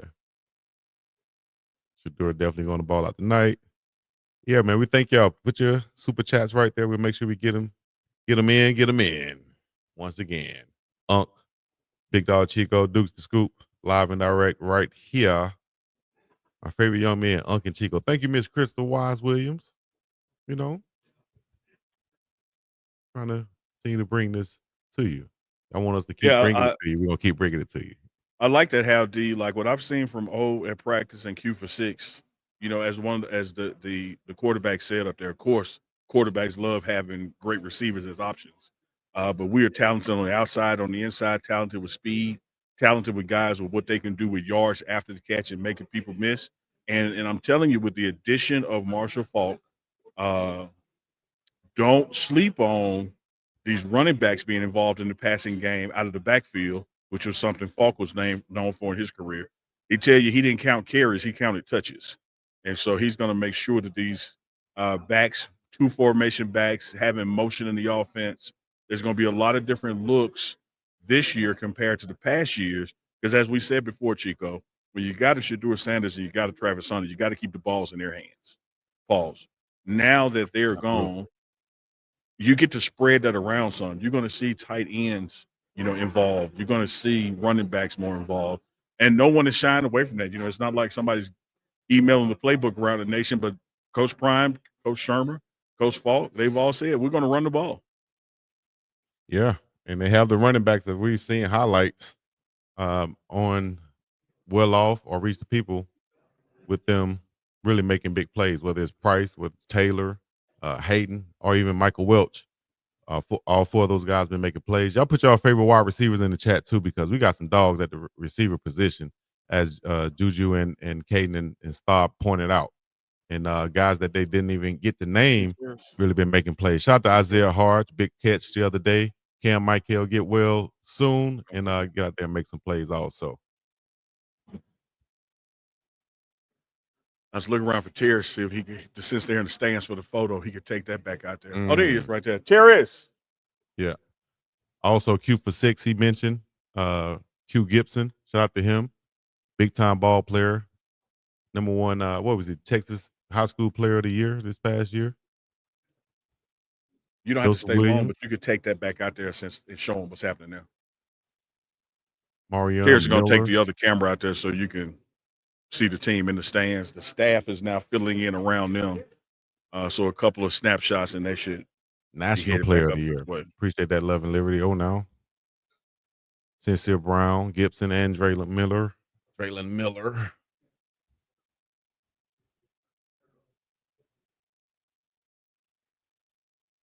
Team photo. Yeah, team is in black, staff is in white. He's not going to be able to zoom in much. We're in the opposite end zone. But that's where the team is right now. Once they get done with that photo, they'll start making their way. The 25 players for Media Day will start making their way up the steps. Look like Terrace is making his way down the steps. So my man T. Terrace said, I'm going to be resourceful today. You understand me?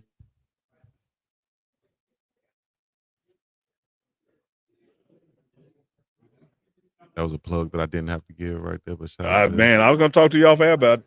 Don't worry about it. Don't worry about it. What we doing? Talking to myself and Manny about it, dog. So what we doing?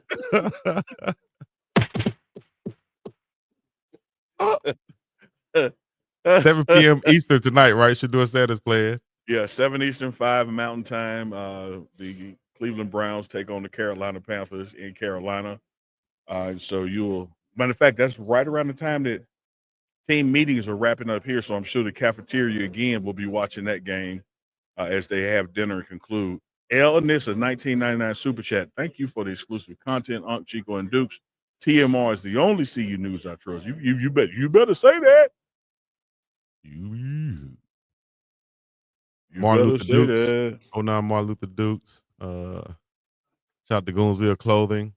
I did write a quick little quote down or note down, should I say, what Coach Prime said. And we talked about this last night, how Shadur will be approaching this game like it's a real game, like it's a regular game, not a preseason game or none of that stuff like that. But this is a real deal type game that Shadur is going to be approaching his ass, and no fluff, no playing around.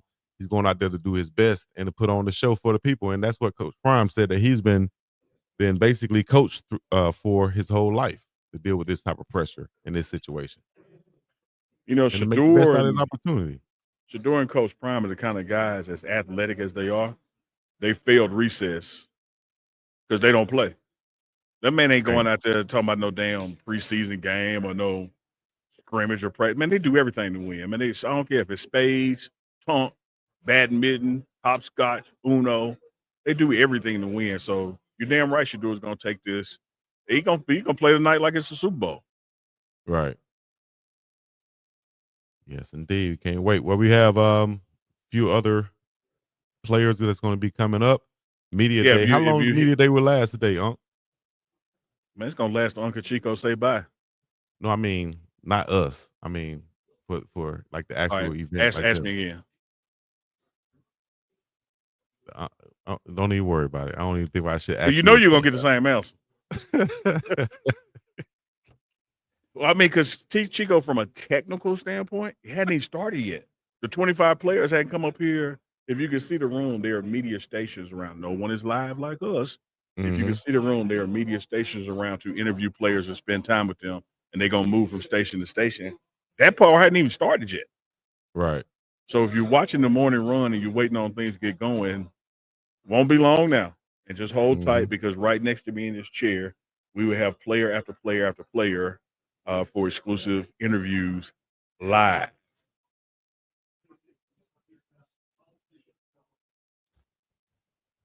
So you see how they doing it? They don't play no game. Running back one will be determined. I think you guys will know that one. Shout out to Hal Dawkins. You think we all would know that once the kickoff starts and one of the running backs run out there. That's what I think has been the MO for Coach Prime. I think right now, man. Right now, Dalen, Dallin, Hayden, Micah, and Trackhawk. I think it's between those three. Mm-hmm. But I will say this, fellas, as people love to track, wide receiver one, QB one. QB one is going to be the only position that will be the lion's share of the reps for that one spot. When you look at all the other ones, by the time you get to the first bye week, whoever is behind them is going to have just as many carries, just as many snaps, just as many receptions, because these rooms are so talented and deep in this new era of college football that we're in. You put players on the field based on how they produce and what they do in practice. And so just like you saw when Shadur was quarterback, you're going to have a different 100-yard receiver each game. Unlike what you saw in the past, you're going to have, different running backs from week to week, who are commanding the ball and doing the damn thing. So I wouldn't put a lot of stock in Hal, who's actually listed as RB1. I would start just tracking carries and touches in progress, because by the time you get down to nut cutting time, as they say in McGee, Mississippi, the two going to have just as many runs as the one is. Yep. Like running back by committee, as they would say. Yeah, I mean, I like this, Chico. Unball your fist, because this ain't no joke. Just like for real deal. It's like the morning run. Ain't no TMR1. We all get our reps on here. Mm-hmm. Sap said we don't have a depth chart. We have a rep chart. I like that with the defensive line. I don't care who's starting. That was hard. Who started? Who getting the most reps? My man, go out there and start and get 2 reps. My man, which I don't know him for real, so he really ain't my man, so let me be careful. There's power in the tongue. After the game, like for the couple of years now, he just always been like that. Dallin Hayden ain't got this, ain't got that. I really don't know what he be watching. Who? After the game in the chat says Hallen got no shakes. Just run straight. He is RB3 behind Micah and Taylor. Him. Like, damn. I'm sitting there saying his name. So who's Mr. Tender? Somebody missed the tender on the chat. I'm not at all. I'm sitting here saying the name. You like who? Just said who, dog? Like the owl. Hey, Chico, hilarious, dog. Hey, Chico, why you do that? Damn. I really don't think Chico can read. Like, I really think I can't read it. I can't hear the chat going by so fast. You said after the game, and I'm thinking, okay, I went straight to after the game. But you said after the game in the chat. I know what you're doing, Chico. You like who's on first? Abbott or Costello? Like, no, man, the dude last year was who? Chico silly, who's man. on first? Yeah, who is on first? Yeah, but what's his name? Who is his name? Let me ask you a question. What is the 3-letter word, or what is a 3-letter word that start with gas?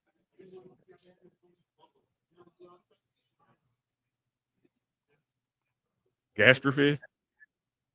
Said 3 letters, dog. You said a 3-letter word that start with gas. Gas is 3 letters, G-A-S. You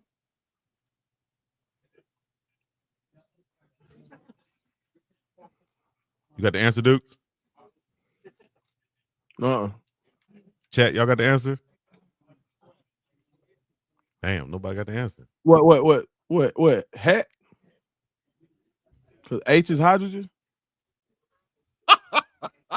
Hey man, that might have been the most just in-depth, intelligent answer I've ever heard right there. But no, it's not that. Not that. It's very simple. It's car. Oh, okay. That's a good one. It's car. Look at on face. Okay, I got. Hey, okay, I just got one. mad. I just got mad at Duke's there. Compliment that bullshit. Talk about that's a good one. You know damn well wasn't nothing good about that. Hey, Chico, hey, look, Chico, hey, they said in the chat, they said Chico was on the roll. They said Chico think he cooking because he said, hey, who missed the tender? He was like, well, I got the mic. Let me try this joke out. Hey, boy, you stupid, boy. I'm here all week.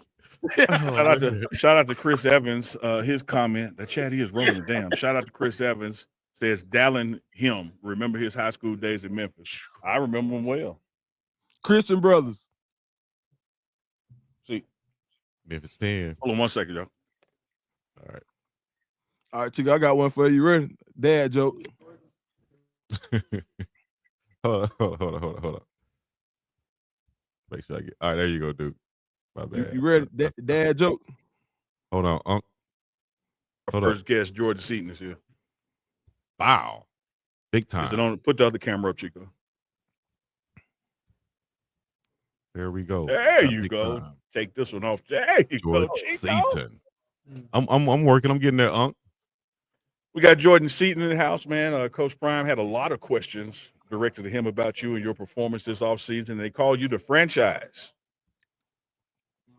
Appreciate it. Okay, y'all can hear me? Y'all Yeah, can hear me? Yeah, I appreciate them saying that. We just been working right now. We in grind mode.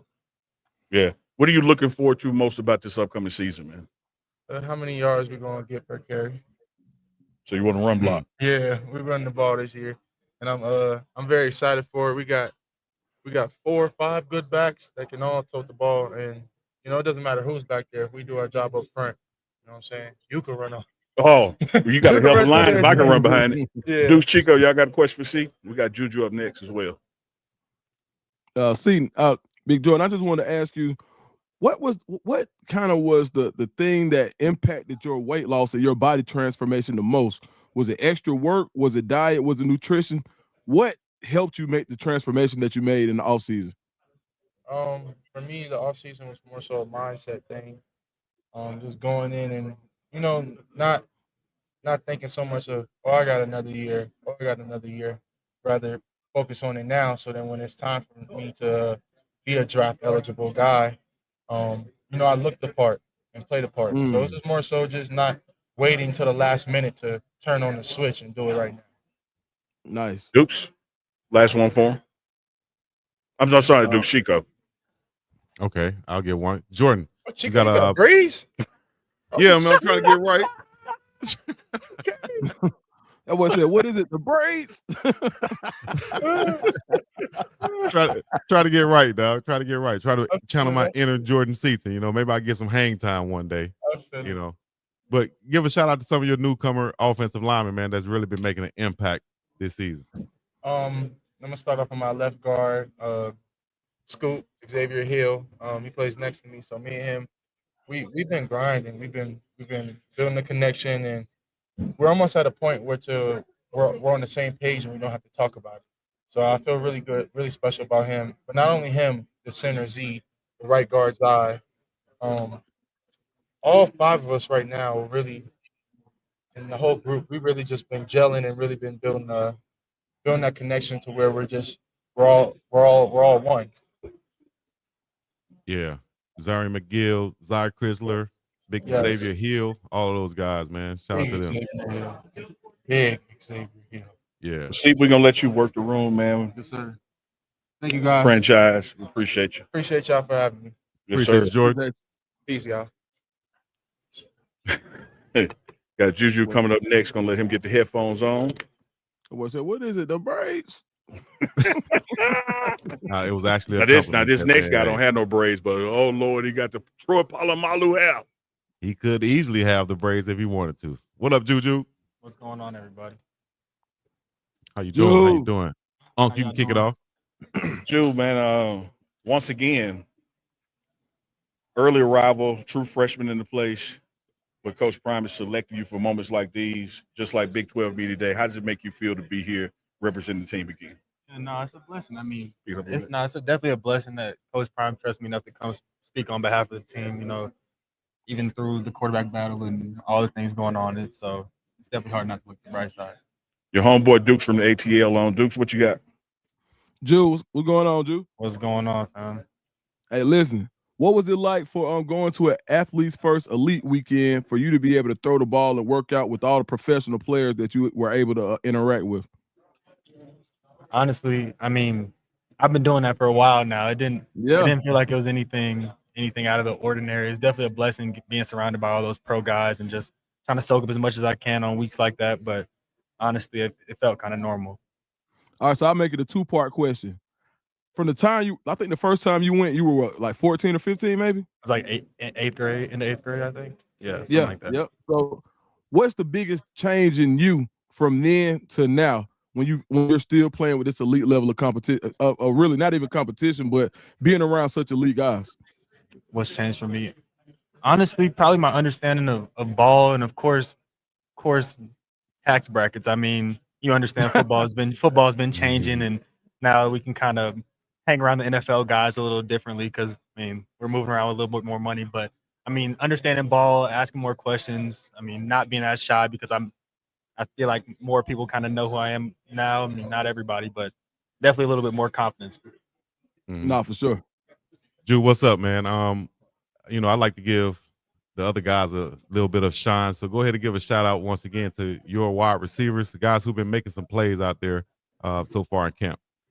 I mean, there's so many to list. I mean, you got Joseph Williams, of course, Omarion, Sincere, man, Draylon, of course, Big Zach Atkins, still got Q for 6 Quanell. Yeah. I mean, the list goes on and on. I think we can sit here and name receivers for the rest of this whole thing. And shout out to the tight ends also for doing their thing, man. Big Zach and also. That's what I want to touch on, Chico and Dukes is, you know, as a quarterback coming into the system, you know, you watched it from afar a year ago and you saw it was pretty much Shadur Travis, Shadur LeJohntay. When you're out there, you're throwing it to the tight ends, throwing it to the running backs, and throwing the deep ball. How excited are you about this system that is more wide open and across the field versus limited to just one or two guys? I mean, it's a blessing that the coaches, trust the quarterbacks to go through full field progressions and trust us to expand the offense. I mean, we got a lot different than we don't have Travis anymore. So, I mean, we're probably not going to be taking any risky last minute fade balls, things like that. But I mean, I think they already said we want to run the ball more. We want to turn this to the RPO game. I think this is more of a pro style offense, and that's ideal for me. Absolutely. Hey, this has been Juju with us. We're going to let him make his rounds. We got K Salt up next, man. The morning run is live from Buffs Media Day. A lot taking place in here. Let K Salt get situated, get his headphones on.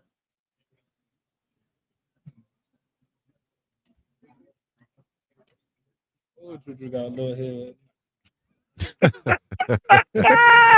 Did the mic pick that up? Yeah. Yeah, just hold it close, man. Kaden Salter is in the building. How you feeling, man? Feeling good. Feeling good. Start this thing off with you. When you look at your transition from Liberty, prolific offense there, coming down to Colorado, what areas have you seen your growth, your individual growth as a quarterback? I feel like I most definitely improved on just taking what the defense gives me. Just being able to complete the ball and move the ball downfield consistently, not looking for the big shot all the time, and just controlling the offense, controlling everything that I can control when the ball is in my hands. And Coach Leftwich, he's does a great job at just making sure that we understand everything going on before the play happens. And Coach Sherman makes sure that he does a great job at just making sure that we know the down and distance and who we should take on certain plays, and not, like I said, just not always trying to take the deep ball, and just making sure that we know our matchups before we go out there and do what we do. Does it ever, before we go to Dukes and Chico, does it ever bother you, get your attention one way or the other, that people say, oh, he's just a runner or he's just a passer, and not showing the respect that you can do both? I see a lot of people in the chat saying you're the next Heisman winner. What does that impact your game? You hear the chat about if he's in the game, he's running. I mean, I feel like everybody have their own thoughts about what I can do, but me personally, I know that I am a dual threat quarterback, so don't you never disrespect my legs, but you can't disrespect my arm neither. I'll go out there and I'll make the passes that need to be made and do everything right for the team to go out there and succeed and win games. I mean, look at my track record. Never played on a losing team, and I don't plan on losing now. So just want to go out there and do what I can do and be the best man for my team. Hope y'all heard that, man. Never played on a losing team. Chico, Dukes, what y'all got? That's what's up, man. On you, Duke. Okay, so I want to ask you, I had two questions I want to ask right quick. One, I was going to ask, and we start with the first one. What was it like having so many players from the University of Tennessee, or who actually played there before they got to Colorado? Did having so many guys that you may have had similar experiences with before you got to Colorado help you get adjusted at all? I mean, honestly, the only player that I knew here from Tennessee when I first came in was Amari McNeel, and yeah, of course, he was my recruiting host, and just he told me how it goes up here and how Coach Prime works and operates, and I just kind of fell in love with what he was telling me, and that's another reason that I came up here, just hearing how hard he is on his players and how he wants the best for his players on and off the field. Not saying any other coach doesn't want that, but just the way that he broke it down to me and I understood it was just showing me like he really wants the best for us, and just the coaches that he brings here. You know, when you bring in coaches like Marshall Fall, Byron Leftwich, Pat Shermer, like just in general, you got a coach on every position group that played or been at to where we're trying to go, and that's something that you can't be coming into. Texas is in the house. Yes, indeed. What you got, Hey, Chico? you talked about being a dual threat quarterback and you know, the triple option and things like that. We saw a big run in practice this week. Talk to me about how that can pose a problem for defenses out there. I mean, since birth or since I've been playing quarterback, a lot of defenses always had problems with handling dual threat quarterbacks. So, I mean, of course, that scheme of that week always changes up when you're playing against a quarterback that's able to go out there and run. You might have a team that loves to do drop 8 or just play zone coverages. But when you're going against a dual threat quarterback and you sending 3 people and everybody's all out the field, how can you handle a quarterback that's going to run and get those 10, 15 yards, get out of bounds to keep the ball moving? So just simple things like that. A lot of teams, they kind of play me in but play me in QB spies and things like that. But I feel like you can't do that when I'm playing with Colorado, because all of the receivers that we have an amazing group of receivers. Coach Phil and Coach Shad, they do a great job at making sure the receivers understand everything that's going on, understand the depth in their routes, and just making sure that they understand all of that matters. You can't mess up timing on certain plays, so you just got to go out there and execute. And I feel like that's what we've been doing. Let me ask you this, Salt. I saw it in the comments from Hal Dawkins, basically saying, hoping you're showing, you know, and teaching Juju some things along the way. I saw this just this morning at practice when the offense was going through some installs. You were switching out, Juju's going in, and the ball had switched hashes, and you tapped him on the hip like, no, we over here. Yeah. That's one of those things. If you're competing against somebody, it's not your best interest to tell him he was lining up wrong. But y'all seem to work together well and feed off each other. Why is this competition so quote unquote friendly? I mean, like people don't understand. I'm a grown man. I'm 22 years old, and Juju he's 17. So like, what do I look like?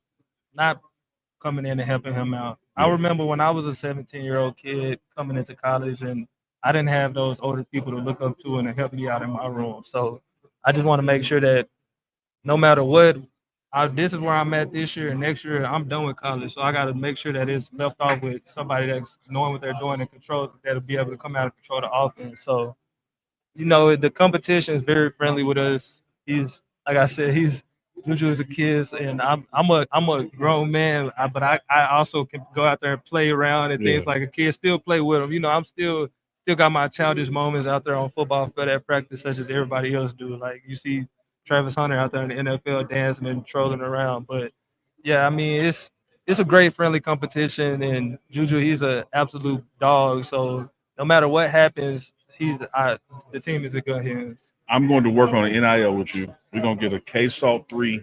I don't care if it's a coffee mug, bumper stick, whatever. Just gonna say I'm a grown ass man. Grown ass man, dog. Hey, Appreciate K-Salt, I you, want to ask you this K-Salt. before you go, man. Yeah. Real quick.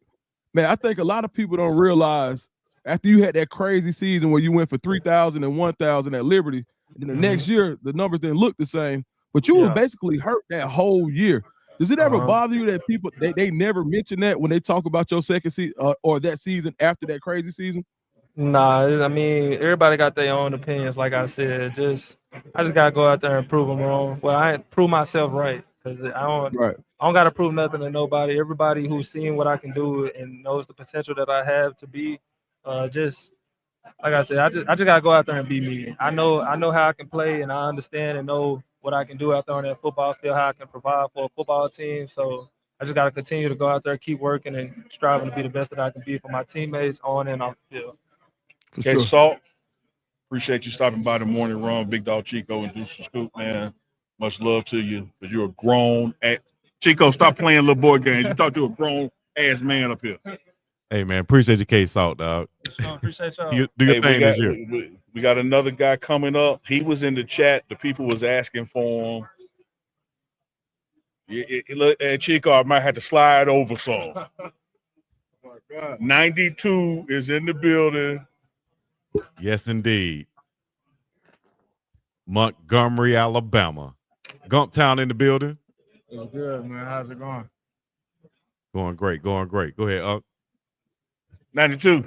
Yes, sir. How's camp going, man? How you feeling? How the body feeling? How's it going? I had a little soul. I'm supposed to be. Yeah, it's camp. But I'm getting right. Hold that mic up. Every day. Oh, he said, hold the mic up. Okay. But yeah, I'm getting right each and every day. Hey, you got a big fan in the house, man. Your homeboy from Bama. Big Dog. Yes, indeed. Montgomery's in the building. What you got for him? Montgomery's in the building. Raleigh Lee High School, man. You already know what it is. Shout out to the Yes, Gumptown. Hey, yes, sir. Hey. 334. Yes, indeed. You're here. You're there in Colorado, man. It's time to represent. Put your name on the map. You know what I mean? What are some of the things that you are focused on this season to make sure that you make the biggest impact that you can on that defensive line? Well, first of all, I've been implementing God in my life. That's right. I've been getting right with God as of lately. But with that, I just want to have the right faith. I want to have an incredible work ethic. I want to have a work ethic, and I want to have a motor that don't stop. Mm-hmm. Hey, I love that answer. That's where it starts at first. The man up above right there, man. So talk about your weight real quick from 340, I think you said, to 305. How has that transformation been? Man, I think I was about 350. By BYU game, I think I was about 350. Yeah, but down to 305 now. Yeah, I mean it was tough, man.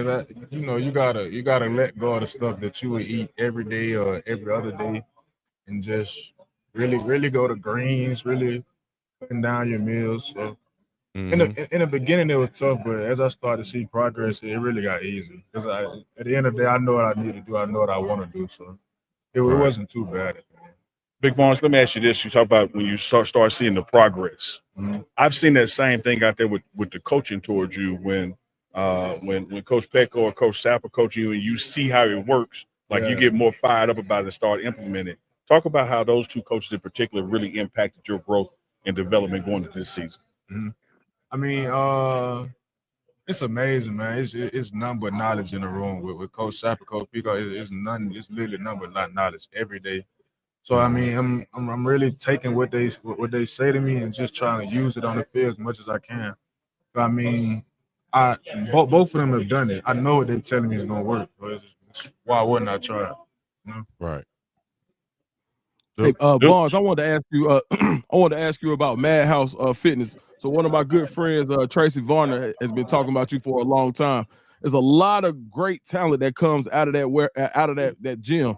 Can you talk about what that gym means to the Montgomery area and how these guys mentor you?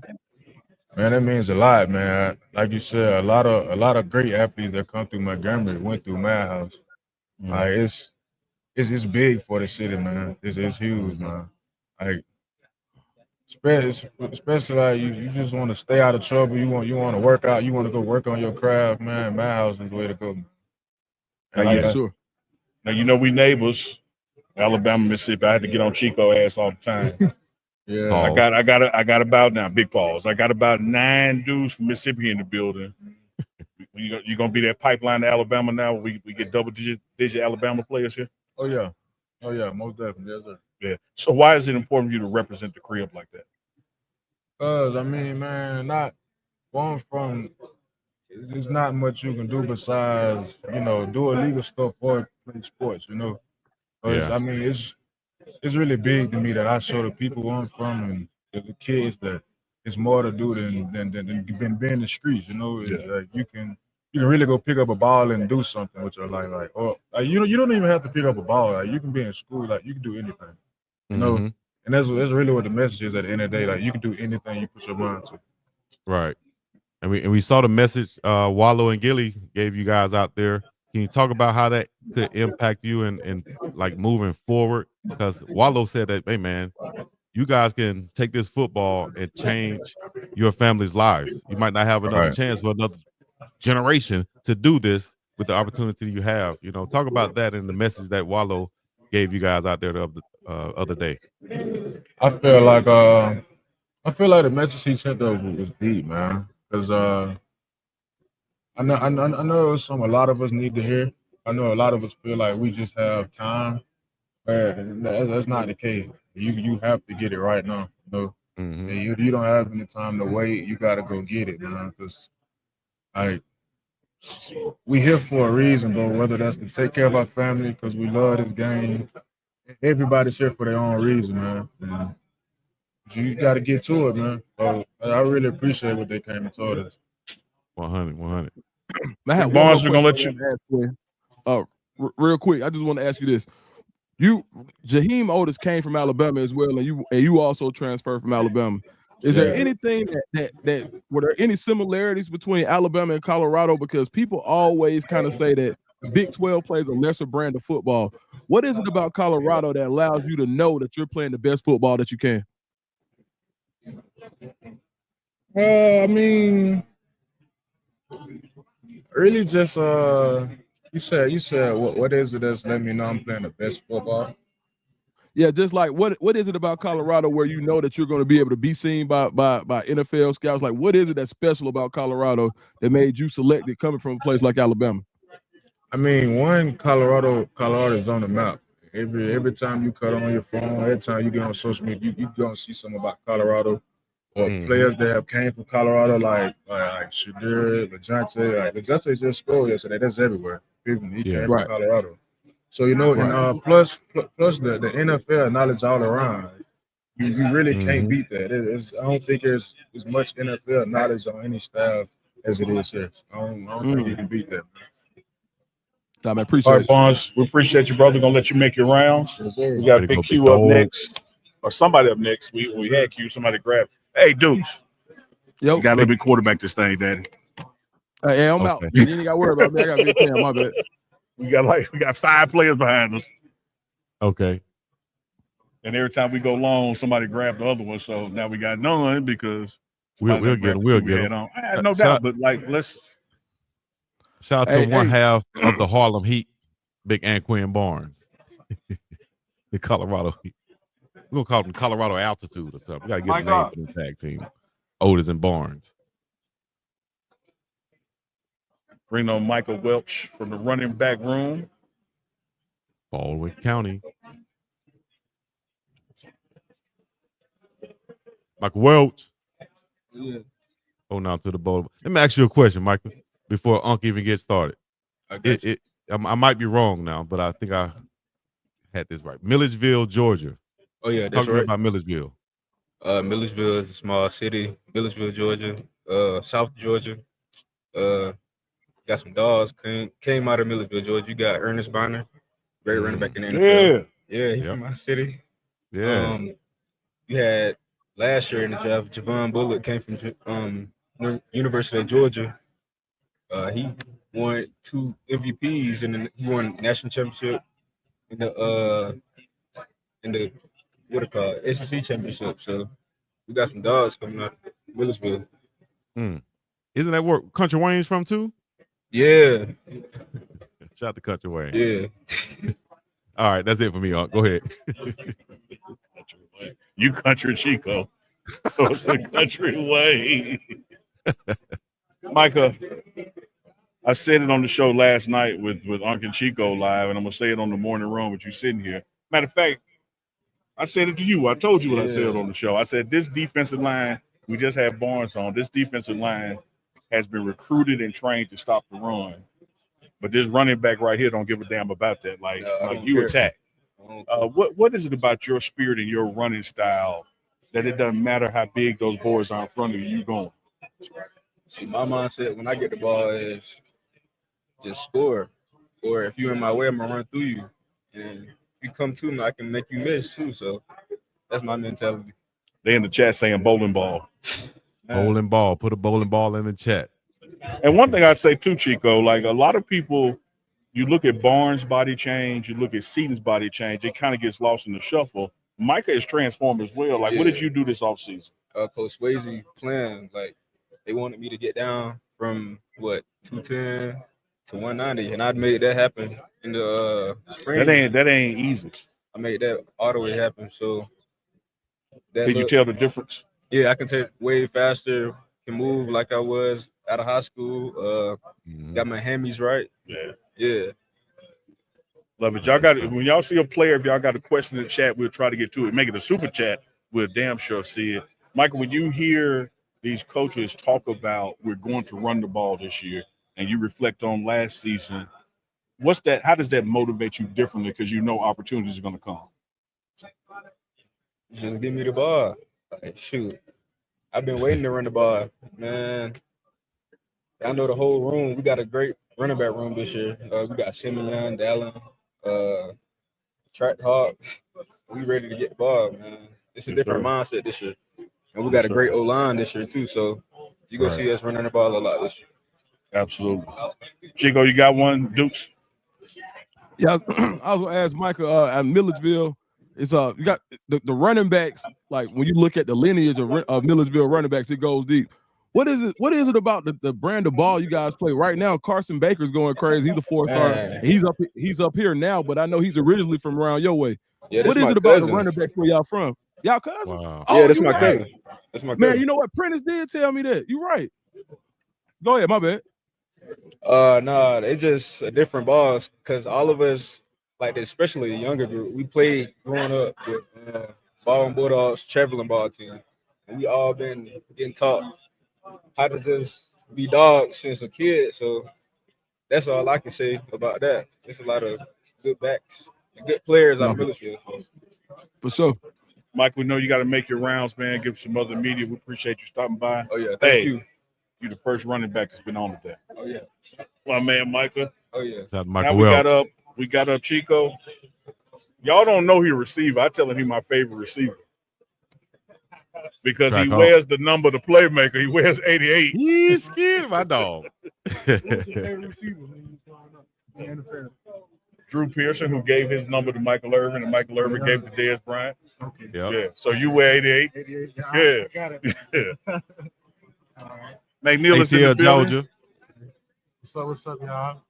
Dukes, ATL, you want the first one? Yeah, man, you know, it's funny. I just did an interview with Marcus Howard yesterday, and he had a lot to say about you. What have you been working on in the offseason? Because Mark said that you're going to get a version of Amari McNeel this year that nobody's seen. I've been working on everything. My speed of power game, just rushing on field, just blowing by, trying to just beat them to their set, and also just coming inside, but also the run game for sure too. Everything. I polished up my whole game.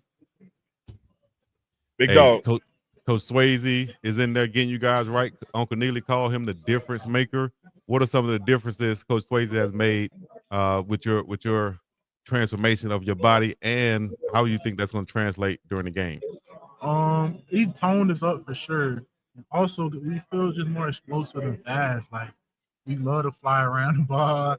We love attacking all his workouts. So, like, it just makes it more fun. Just, I love my dog Swayze. Sure. Right. 88, you're one of those guys that I see, even outside of a football conversation, gravitating toward Warren Sapp. Like, y'all chit-chat a lot, you know. The other day, you asked about his picture with no knee pads. He was like, "No, it's NFL. Get naked. We you don't do that at that level." What is building that relationship with a guy with a gold jacket from the defensive line been like for you as a college player? I mean, it's wholesome because you always want a relationship with your main coaches, especially your head coach too. And I feel like here I have that with all my coaches, and Coach Sapp too. Like, I could talk to him about anything, no matter what time it is, the day. Call him, text, whatever, he's going to answer. And it's just always good to have that assurance and reassurance with your coaches. Man, that's you. So you're able to text a Hall of Famer whenever you want to and get some tips and of the trade from it. That's crazy, right? Did you ever think that could be able to happen in your college career, and how has that been? You know, just the surrealness of being able to have Warren Sapp right there and Coach Pecco. Yeah, no, I never thought I would have that experience till I got here. You know, like Coach Prime, like every day is something new. Maybe could be some new person that could be helping you. So like, you never know. It could be anything coming through these doors. Anybody. Last one for you, 88. I don't ever call him McNeil. I call him 88 because that's a great number in Dallas Cowboys history. 88. What's your personal goals this season? Be a better team player, and also just play faster when I come on the field. That's all I'm worried about, because if you play hard and fast, the stats gonna come. The stats gonna come, because that's what happened last year. So I just feel like just worrying about those two things is gonna take me a long way in my career. I got you. Hey man, we had the original 88 with us. Amari McNeel, wide receiver, Colorado Bull. Appreciate you stopping by, man. My dog. Let's talk to you guys. Yes, sir. We got Q Wig on deck, but first we're gonna bring up 2-3, the homie 2-3, Jordan the James. Oh, we're talking about the one and only Carter Stockmire in the building, ladies and gentlemen. Texas on. Big Fro. Y'all know him. Y'all know who he is. Carter. Yes, sir. I've been seeing a lot of reps back there at what I call safety one. A lot of praise from the coaches in the morning, a lot of 4 grades. What's been your motivation this offseason to get ready for Georgia Tech? Just being the best me I could be. You know what I'm saying? Just really trying to understand the scheme, understand how to play the position, the way it's supposed to be played. This is my first full offseason being able to train in safety, strictly in safety, not having to bounce around position to position, stuff like that. So being able to focus in on safety, learning from Rob, my dad, Coach Mathis, just trying to learn the ins and outs of the defense, just getting ready for Georgia Tech. Dukes, Chico? How's it been to fill in back there? You lost a couple of guys with with Cameron Silman, Craig back there in Shiloh, being the vocal leaders, getting the guys lined up correctly. Talk to me how either you're going to step into that spot or maybe somebody else will step into that spot to be a vocal leader in that defensive backfield. Yeah, it's just we're all just trying to come together right now. We still a new secondary, just new moving pieces. Everyone's just trying to figure out who is who, what is what. I feel like with time, communication, that's gonna come along. We're getting from where camp started. We're way better than what I say we were, but there's still a ways to go by the time we get to Tech. But when it gets there, it will be on point. Dukes. Dukes had to step out for a second, but the chat said put the camera down a little bit, Unc, so they can see them shoulders. I was about to do it, but I really think Chico said that. Oh my gosh, dog. Come on now. Shout out to Carter Stockard, man. Hey, Swayze really been putting in that work. We talked about the transformation of everybody's body with Coach Swayze, the difference maker being there. Talk about the impact that Coach Swayze has had on you this offseason and how that's going to translate on the field. Instilling a lot of discipline, since the offseason, I'd say is one of the biggest things that he did. With the runs that we did, weightlifting that we did. Also, the way that he constructed the workouts, I feel like it helped us be a much more tight-knit team. He need some Band-Aids. He cut over here. But like when we first got here, we until the summer, we didn't have any music in our list. So that just forced everyone to talk to each other and stuff like that. So I say that was a big stepping stone as far as us being where we are today, as far as being as a very tight-knit team is what we are right now. Right. Just having that music off and everybody able to communicate, talk to each other, see each other, not just. I used to say like hide behind the music, which is act like you're dancing and bouncing around. Now you don't have to talk to nobody. Yep. Nah, man, you got to interact with your teammate. Oh yeah, no doubt. Now, Mal, I want you to. You and Coach Prime go way back. That's like your godfather growing up. You know them all your life. If anybody can get approval, you can. With the way you've worked on your physique under Coach Swayze, I saw Myles Garrett do a shirtless press conference. You need to ask Coach. For the sake of Chico out there, can you do your Come on, man, don't do that. That's an all Unc question right there, Carter. You can tell. Nobody in the chat said that, Carter. That's all Unc right there. He's not going for that. I can tell you right now. He ain't gonna let that happen. I was trying to see if we can catch you a question. Let's see. Y'all got one with Carter. Type it in real quick before you have to get up. I thought I saw one go by, but the chat is in full damn effect.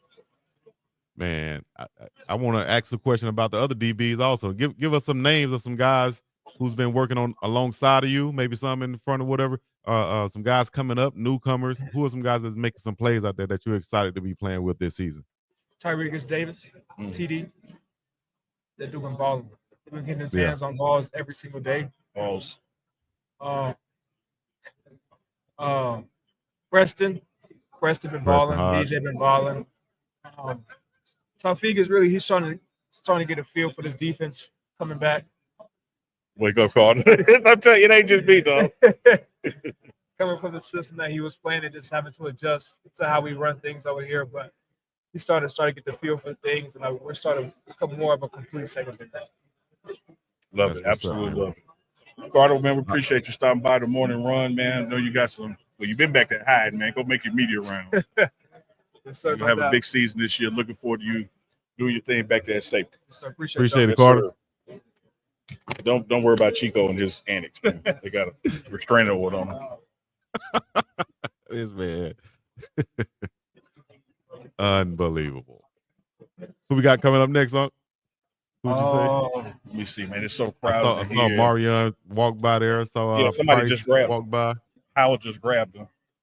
Okay. Whoever Curtis we got. Oh, we get P. Hodge. Preston. Hodge. We get Preston on. He's free coming by.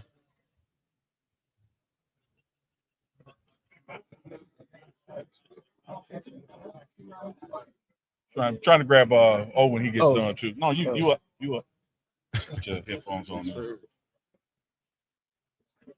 Chico, just this morning, this guy got all kind of praises from his coaches. Right here in this room, Coach Prime, when he was on the main stage, talked about don't sleep on Preston and what he's brought to the table this year. One of the quieter guys on the team when it comes to making noise out on the field, getting people aligned in their positions and making the calls. None does it better than Preston Hodge. Preston, welcome to the morning run. How's camp been for you? Camp's been great. Last year with everything happening, my season got cut short. I wouldn't trade it for the world. You know, everything happens for a reason. But I feel as though God blessed me with another year. You know, new year, new number, new Preston. So like I I said, love it, Chico. Hey man, first of all, let's we're gonna get the mic up, make sure we can Oh, hear yeah. everything. My fault. And Yes, sir. no, that's all good. Talk to me. Why'd you choose number 4? I know numbers mean things to football players and athletes. Why'd you choose number 4? You know, 24 was my number, and 4 is in 24. So I was just like, might as well go with 4. To get that single digit. That's what it is. Yes, sir. All Yes, right, sir. man. Also with Coach Swayze, I asked the same question to all the guys. Coach Swayze has been a difference maker, as Uncle Neely calls him. Talk to me about the difference he's made in your body transformation and how that's going to translate on the field. Oh yeah, most definitely. You know, we run a lot of man on this team, and we're definitely conditioned. Coach Swayze did. That's one thing he didn't play about was conditioning, and you know, I feel like my body's just more healthier. You know, Yeah. with the rest and you know just everything. You know, he's a stand-up guy, and I feel like he's done a really good job in the weight room. You know, off the field with the run-in. I feel like that. You know, we're gonna be great this season, especially condition-wise. You won't. That's one thing you won't have to ever worry about this year. Is that team conditioned? Is that team Right. tired? So yeah. You know, we had Kaden Salter on earlier, and he used the phrase referring to himself that he was a grown-ass man. You are a husband and a father since the off season, so it ain't no Congrats. groaner than that. How has that role in your personal life had an impact on what you bring to the table as a motivation to play and get to the next level? Oh yeah, definitely. You know, I found my why this year. I would say, especially having a son. You know, that changes a lot of things, especially my perspective on life and everything that I do. You know what I'm saying? I try not to react as fast. You know, I try to think about what I'm gonna do before I do it, and you know, it's a blessing having a son, and I feel like he's changed my whole life and whole perspective on life. Love that. Now that's grown man Yeah, talk for real. That's That's most yeah. definitely. sir. That motivation. sir. Like you said, give you a whole perspective, different perspective on life out there, man. So Yes, sir. you're gonna be in that backfield once again this year, the defensive backfield. Name some of the guys who you're excited to play with this year. That's been making some plays so far in camp. I'm excited to play with Tafiq. You know, he's a very technical guy. His IQ is there. He's very smart. You know, I like someone who talks to me. You know what I'm saying? Yeah. Like we're able to talk to each other before the play. You know what I'm saying? And that's one thing he does. And then also my boy Tyreek. You know, we played JUCO together. He's now here. You know, the sky's the limit for him. When he gets on the field, he'll do what he usually does. So yes, Right. sir. See a lot of people All right. shouting you out on your marriage and fatherhood, man. Yes, sir. Like it's a rare thing, but you have embraced it. You know, like I said, starting off, you're a leader on this team, not just in your position group, but literally on the team. And Coach Prime spoke very highly of you. You know, you put all that together. Your head coach, gold jacket, played similar positions, moved all over the field. How does that encourage you that you're on the right track when you get that kind of personal stamp from Deion Sanders? You know, me and him talk. We talk a lot, and one thing we talked about last year is practice habits.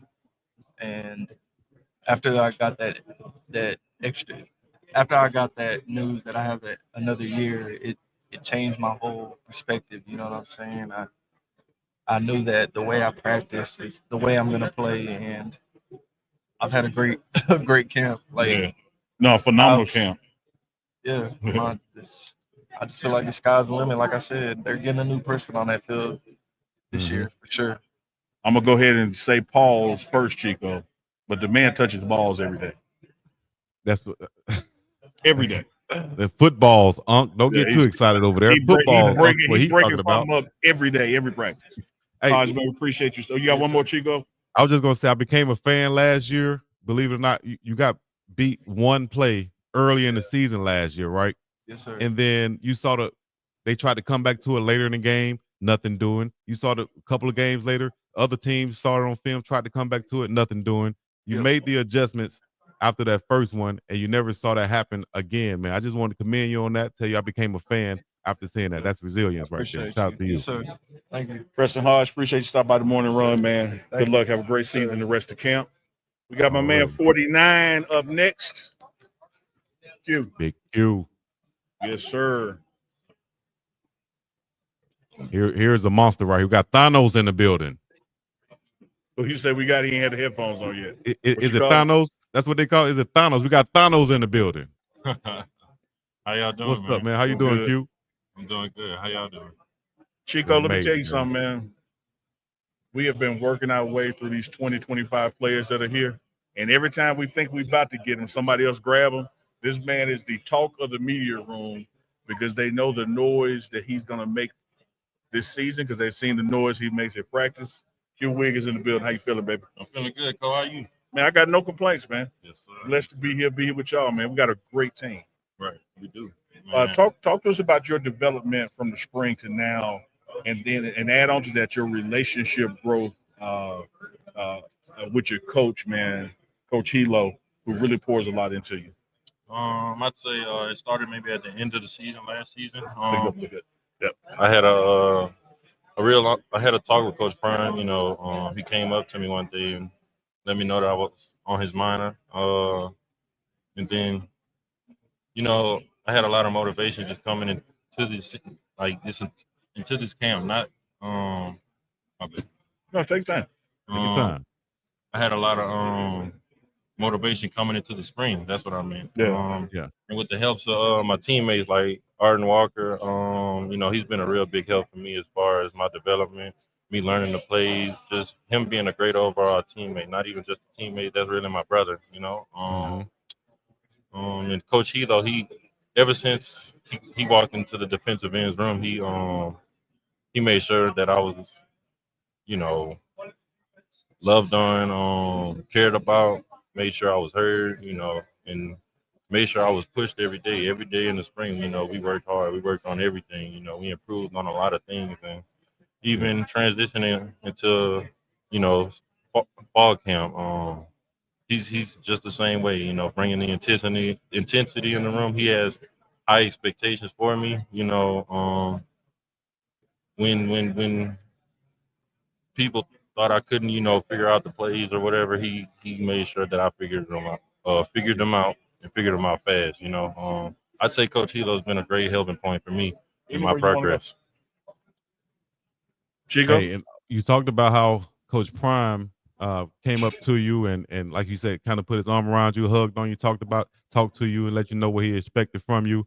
I used to always say, my coaches always say to me back in the day, or I hear him say that, if I don't say anything to you, then, you know, you need to start worrying. When I start talking to you, that means I believe in you. You can do, you have a potential. So talk to me about how that could give you motivation to have coach talking to you like that, because a guy like Uncle Neely on the team, coaches just walk by him, won't say nothing to him. So well, I'm gonna just start off on a day. It was a game day. You know, I wasn't really getting that much, you know, playing time or whatever. You know, I guess I was kind of low, you know, and we were running onto the field, and I noticed him in front of me, but you know, he was praying. But as I got on my knees to pray, he wrapped his arms around me and hugged me, and I looked up and it was him, and I was like, or he just told me that, you know, he loved me, and you know, I was on his mind, and you know, me personally, you know, it sparked a whole nother fire in me. You know, I was turned up for the game. You know, I was really excited for the rest of the season and leading into the spring and the fall, you know, and that's what gave me a push to become the player that Coach Prime knows I can be. I got to tell you this. I seen a comment at BG Gang. Gong said, Neely looking like a proud dad. Let me tell you why I'm looking like a proud dad. Is that I've seen this brother, man, put in the work. You had a lot of people this offseason put in the work to change their bodies. Like, he didn't have to focus on that part. He didn't look like a damn action figure. If you go get you a G.I. Joe doll, I know Chico used to take the clothes off of. So you know what I'm talking about. So he had to worry about that part of it. But his attention to detail, man, and learning alignment, assignment, and technique. What I appreciate, Chico, I appreciate work. I appreciate effort. When I see somebody trying to intentionally better their game for the betterment of the team. There was once this spring, I don't know if he actually did it. Tell me if he, because Coach Prime mentioned to me and Hilo that he was going to green dot your helmet for a couple of practices, you know, to give you that extra intensity on like, okay, this is what we're looking for. This is what to read. Yeah, When yeah. you have those coaches invest in you like that, to me, it just seemed like it's another layer of I can't let them down. No, definitely. Even when he put the green dot in my helmet, Coach Hilo was like, he believed in me so much that he really believed I didn't need the green dot, you know. And this fall, I wanted to make sure and prove to him that I don't need the green dot. You know, I can know the plays and know where I'm supposed to be, and you know, be in the right gaps and stuff. You know, and so far this camp, I haven't been messing up much of anything at all. You know, and I can really say I'm proud of myself for that. As you should be, brother, because in the mornings, Chico, the position coaches get up and they give out grades 1 through 5. You know, 5 is ready to go play, 4 is above average, 3 is just average. This brother consistently gets 4s now, but once upon a time you were getting 2s and 3s. Exactly. You know, the 3 was the ceiling. There was a lot of 2s. Now 4 is the standard, and so that consistency is there now, and that working off season just shows what you've been doing, man. No, definitely. When I first had a talk with Coach Prime, he told me the thing he's looking for is consistency, you know. And so I said, this fall camp, you know, I had a good first day, and I said, let me see if I can put a good second day together. Yeah. Then let me Stack get a good the third day. day. You know, let me stack day, take it day by day, and just learn how to be consistent. I wish I could get my partner Chico to do that. He'll give me a good Monday, and Tuesday I can't find him. Then Wednesday's half-ass.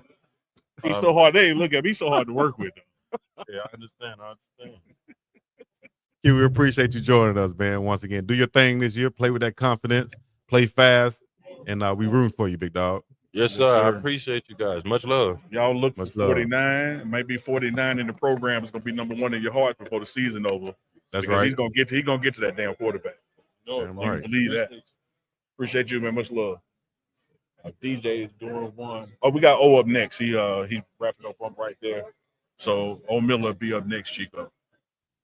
Out of Into the Vivian, Louisiana. Y'all get ready, chat. Put your questions in the chat right now. Put your thoughts in the chat. We're going to make sure we get to those. Also, we're going to announce our top 10 supporters of this show once we're done with it. Omarion Miller up next, the 6'2" junior out of Vivian, Louisiana.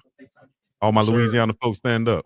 Where you at? We got over 1,300 in the chat right now joining us. Been on here consistently for at least an hour now. Damn, we've been on 2.5 hours already. 2.5 hours, man. Chico, you asked me to begin the show, hey, when is media day going in? And I told you when Uncle G go say it in. And I ain't lying. No, seriously, when does it end? Who sounded like that? You did. Kendall, Zaxby's. We're going to get you an NIL with Zaxby's. Chico. Hey, all right, I'll take it. You can call me $10 all you want to there. If they pay your boy for the NIL, I get the free meal. You know I ain't gonna turn down no bills. I'm telling you, dude, we gonna be fighting if you do. Yeah. Meal with money attached to it. Oh, now Zaxby's, holla at your dogs. Shout out to We That's Chicken and Shrimp also. Oh yeah, shout out to Weedass, man. Down there on the Riverwalk, New Orleans, right by the convention center. Make sure you get at them when you're down that way. After O comes on, we got Mata. We'll grab New Mate as well. Looking around, we haven't had. We got O coming next. Yep. Okay. DJ, we can do DJ Mata. We got Mata after that. I was talking to Herman, y'all. Sorry. They helping us, herd guys around. Draylon is around the corner, so that's probably our next 4 or 5. Yeah. Mata man. So we're gonna squeeze Mata in before O gets done because they're talking a little long-winded over there. Okay. Herm helping us herd cats. Tell Herm appreciate that. I call him Freaky Ta, even though he don't know who Freaky Ta is. That's before his Mata time. man. His coach Prime got tired of calling Mata. It's just Ta now. Matter of fact, your head coach stopped his press conference and he said, "Man, what is Mata missed since he been here, man? I mean, that's my guy. I don't care what kickers we bring in. Mata is my guy." Damn right. Mm-hmm. He said, "Damn right." Damn right. I don't think Mata has missed. Like, hold on. I know coming into Colorado, because I used to brag on it. I say, man, the only ones he missed was the ones that were actually blocked, and that wasn't on him. So, do you know how many you've missed, Mata, in your career so far right now? I know it's still in the single digits. So For sure. Yeah, it's 3 years. Yeah. Starting single digit miss. I'm not mad about it. Yes, Not mad indeed. about it at all. What have you done, Mata? Let me rewind before I ask this. Because here's what's been insane to me. And you guys in the green jerseys don't back off from the challenge. When Coach Swayze is doing what Swayze does, the guys in the green jerseys are right there with the team, running the stadium steps, all the cardio he throws at y'all. And it has very little to do with special teams, but it has a lot to do with being on the team. Exactly. Why is it so important to y'all that y'all participate in the Swayze crazy shit? Oh, you said it. It's being part of the team. Many people see the specs as being like the lazy group. Everybody's. That's why I hang out with y'all. Oh my gosh! Every morning, who am I with? Oh, I'm like, man, they were there running. Let me go stay with these dudes. So you get tired watching them run? Yeah, How you get tired watching them run? Unbelievable, dog. Come on, man. Come But- on now, but dog. You were saying that's why it's important. But yeah, it's just many schools around the country are like they don't include their specialists in conditioning workouts, and we don't want to be like that. We want to be part of the team. We want to I wouldn't say suffer. No, we'll say, suffer. we'll say suffer. Yeah. We want to suffer like they did, and we want to go through what they did, just like they did. So Yeah. it's not there's not gonna be separation just because we play a different position. Right. You want to let them know, hey man, I'm doing the same work you're doing. I'm going through that same foxhole that you're going in, and we are going to be respected just like everybody else. We got a job to do. It's a skill, to kick field goals. I wish I could go out there and kick field goals, and it was just so easy. It's not easy though, man. How did you even learn to? I know you have a soccer background. Can you tell people how did you even learn and become a kicker? Well, it's kind of the same motion, really. So it was easy to learn. Like the muscle memory was already there. It was just like little tweaks here and there that my coach had to fix. But for the most part, it was the same thing. Mata, you talk about that strength and conditioning. And one of the things that you told me in the offseason, you want to get legs stronger. Coach Prime knows where his kickers are best at. This has this distance. But you want to increase your distance and his confidence in that. How have you found that Swayze strength and conditioning has actually helped you in that regard? Oh, he's definitely helping. He with all the core and all the explosiveness that we've been doing. At this point in my career, I feel comfortable from 55. So hoping I get a couple chances here and there, but no, I definitely feel it. 55, okay. Yeah. Hal Dawkins says Mata's gone from a young man to grown-looking Hollywood player. No, man. Freshman year, he was a little chunky. Like looking back at the pictures, holy crap. Do you remember what animal I used to call you? No. You remember? I might. Like whenever you say it, I'm gonna be like, oh, Baby seal. Yeah. Oh. Yeah, I say, man, Mata's my little baby seal, man. Yeah. Look, he's so cuddly. I just want to club him. No, literally, bro. I had a beer belly without drinking beer. How does that happen? Not no more. No. It's apple juice. It's apple juice now, not beer. Yeah, apple juice. Mata, your pops was your pops talking about him being a kicker also in high school. He also went to Tennessee during the time Peyton Manning was there. Has Pops ever pulled you to the side and kind of gave you some pointers on, hey, maybe you should kick it like this, maybe you should have done it like this? Has he ever tried that and pulled that on you? No chance. He knows not to talk to me about my technique. Oh man. Yeah, pretty much. They loving the apple juice belly. Yeah, by the way. apple juice. Yeah, that's the perfect way to call Got it. apple juice belly. I'm gonna use. That's the one I'm gonna use. But not like going back to it. Like he'll tell me things that my coaches tell me if he sees it. For example, right now I'm trying to fix just keeping my chest up whenever I kick because that's causing my ball height to be so low, and then I lose like 5-10 yards on it. And so if he sees it, he'll call it out, but he's not like he's not completely changing my technique. Yeah. Love it. Mata, we're gonna let you get the rounds going, man. We're gonna grab on new mate. Ooh. I love the special teams chemistry y'all got. I consider myself a specialist. We all in the fantasy football league together. We no money. There's no money No, involved. not just pride thing. Yes, straight pride. We got much love, Mata. Appreciate you. We're about to do something, Chico, that we have not done all day today. We're going to get a 2-for-1. I'm going to step away because we're going to bring on the Miller brothers. We're going to bring on both of them at the same O and time. Dre? Watch this. Yeah, you know it. Watch this. Yeah. Got my receivers on. Oh, now Dubs. Wide receivers in the building. Got My bad. Hey, hold the mic close to you. On the headphones, bro. What's up? Oh, what's up, Drake? What's going on? What's going on? Not much, man. Got them hands in. Hey, man, my wide receivers coach used to say, man, hey, wide receivers, we run and we catch. Run, catch. That's it. And that seemed like what Swayze has y'all been doing, running all this offseason. Talk about his, training this offseason and how it's going to help both of you guys individually on the field this year. I just feel like Coach Swayze, he came here with a mindset at the end of the day, and everything we wanted and we told him that we want, he's making sure we accomplish that with our bodies. So I feel like we couldn't ask for a better strength and conditioning staff. Yeah, I definitely have to say, being with Coach Swayze, for me, whether as being injured and coming back, man, I feel like he's made my body, so much better.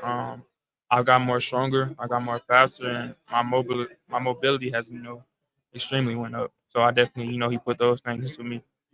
Right. We saw both of you guys make plays this past year. What are your expectations for this season coming up for both of you? I feel like you just establish ourselves. I feel like we've had some flashes.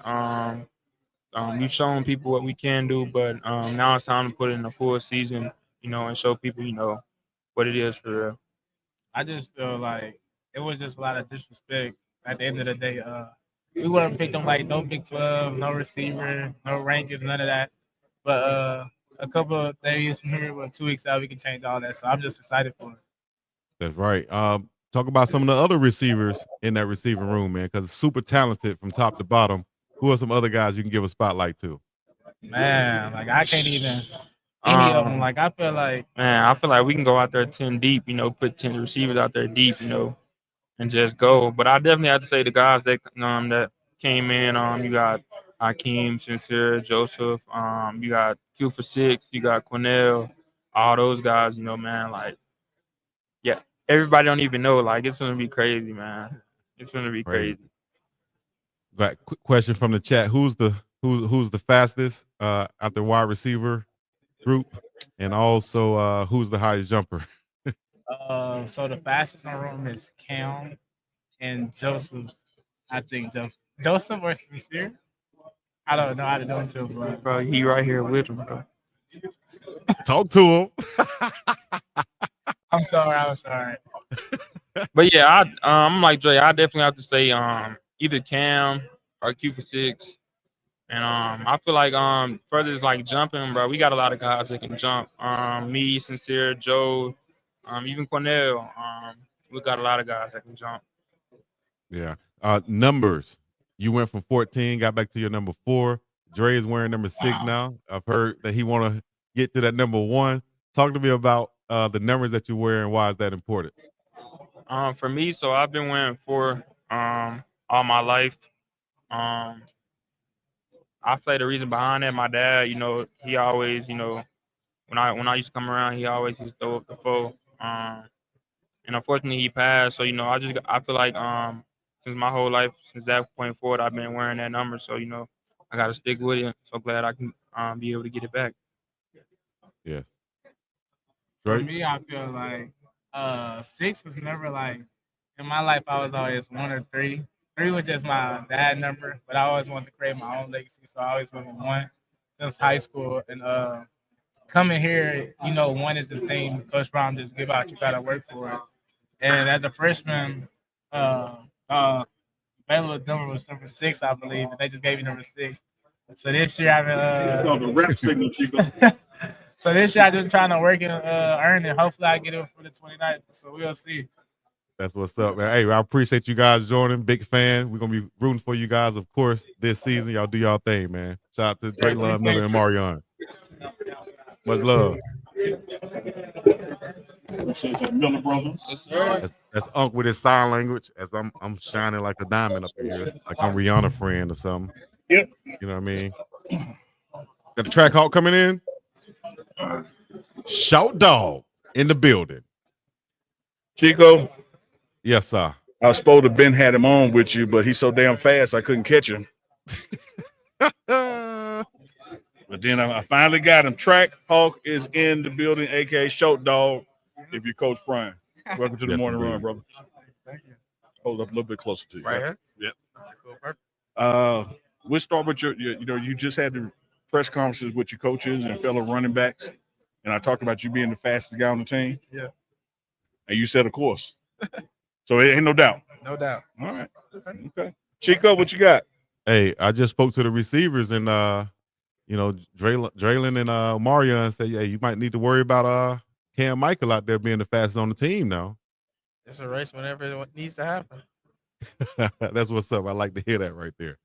Hey, you also a guy who played in the slot at the receiver position, transitions to running back. So that means you have those hands you can catch out of the backfield, and now you have one of the best to do it with Marshall Faulk coaching you. How has he helped you from the running back position and also as a receiver coming out of the backfield? Marshall Faulk has, Coach Faulk has helped us truly understand as a group, like we're not just running backs. Like that's a misleading term. We're football players. So we're able to do everything as far as pass pro, receive, go out wide, line out wide, and understand what's going on in the defense. So overall, it's been a great experience being with him. I love it. When you joined this team, you saw last year, the offense primarily ran through the quarterback and the top receivers. There was not really a true running game. But as you've heard from your head coach, your OC, and your position coach, the running backs are going to be involved this year, highly involved, whether that is the run game or the passing game. How motivated does that make you to go out and do all you can in fall camp so you'll be one of those guys they count on when it's time to implement that in the game plan? Man, I think that makes the whole room extremely motivated. Like we come out there every day challenging each other. Like, hey, I'm gonna break a big run today, or I'm gonna have the best catch today. So like we're always challenging each other, being super competitive in the room because we all want to see each other reach that ceiling. Someone in the chat asked, did you run track coming up? Yes, I did. What were your events? I ran the 100 and the 200. Okay. My coach used to always say, man, you're not a real football athlete if you're not running track. You got to run track. Talk to me about how track helps you on the football field. I feel like track really taught me how to be a true competitor because when it's track, it's you're the only person that you have to account for, and then you're racing another guy and you have to have that willpower to be like, hey, no, I'm gonna win. So it's helped me do that, and it helps me work on it teaches me the small detailed things because in track you lose the race by the small stuff. It's not the big stuff that you lose the race. Talk to us about your decision to come to Colorado. Okay. My decision to come to Colorado was actually pretty easy. I mean, I had a lot of schools coming at me, but it became easy seeing the coaching staff. It's a prestigious coaching staff. These guys they've been where I'm trying to go, and they've done it at an elite level. So why wouldn't I come get coached by the guys that have been there and take gems from them and learn from them in order to be the best version of me I can be? I love it. And finally, before we let you get up track off, Shout Dog, what's some of your individual goals for yourself this season? Where the rest of camp and this season? The rest of camp is just continue to be mentally locked in as I have been, understanding everything, continue to root on my teammates just as they root on me. And then for the season, I want to lead the Big 12 in all-purpose yards. My man, y'all heard it here on the morning run. Lead the Big 12 in all-purpose yards. Chico, that means not just running, that's catching too. He don't know that. Because you know how you said you had a lot of people coming after you? Yeah. He had none. Chico, hey, anything is plenty. Am is better than Nam. Am, that's what we say in West Jackson. Am better than Nam. I mean, I only had one coming out of high school. So yeah, that's all about it. Look at you now. Look at him now. Chico, we're going to get ready to wrap it up. Track Hawk, we appreciate you. We got one more coming on, then we're going to close out the show, man. You're welcome on the morning run anytime. Dub, appreciate you, dog. Chico, our next guy, final guy. Say the best for last. So y'all think he a twin, but he really a triplet. Because I'm up in there. Trip. What? How you doing? Good shit. Hey, Wade. What's up, big dog? What's up? How you doing? Doing good, doing good. Okay, Wade, a lot of folks, let's just call it what it is, man. They've been asleep. You know, you came in last year, made a big splash, had an unfortunate injury. And when people talk about what's going to take place this season, they tend to forget about what you were doing before you went out. How does that ignite you? How does that put a chip on your shoulder? Or does it matter at all?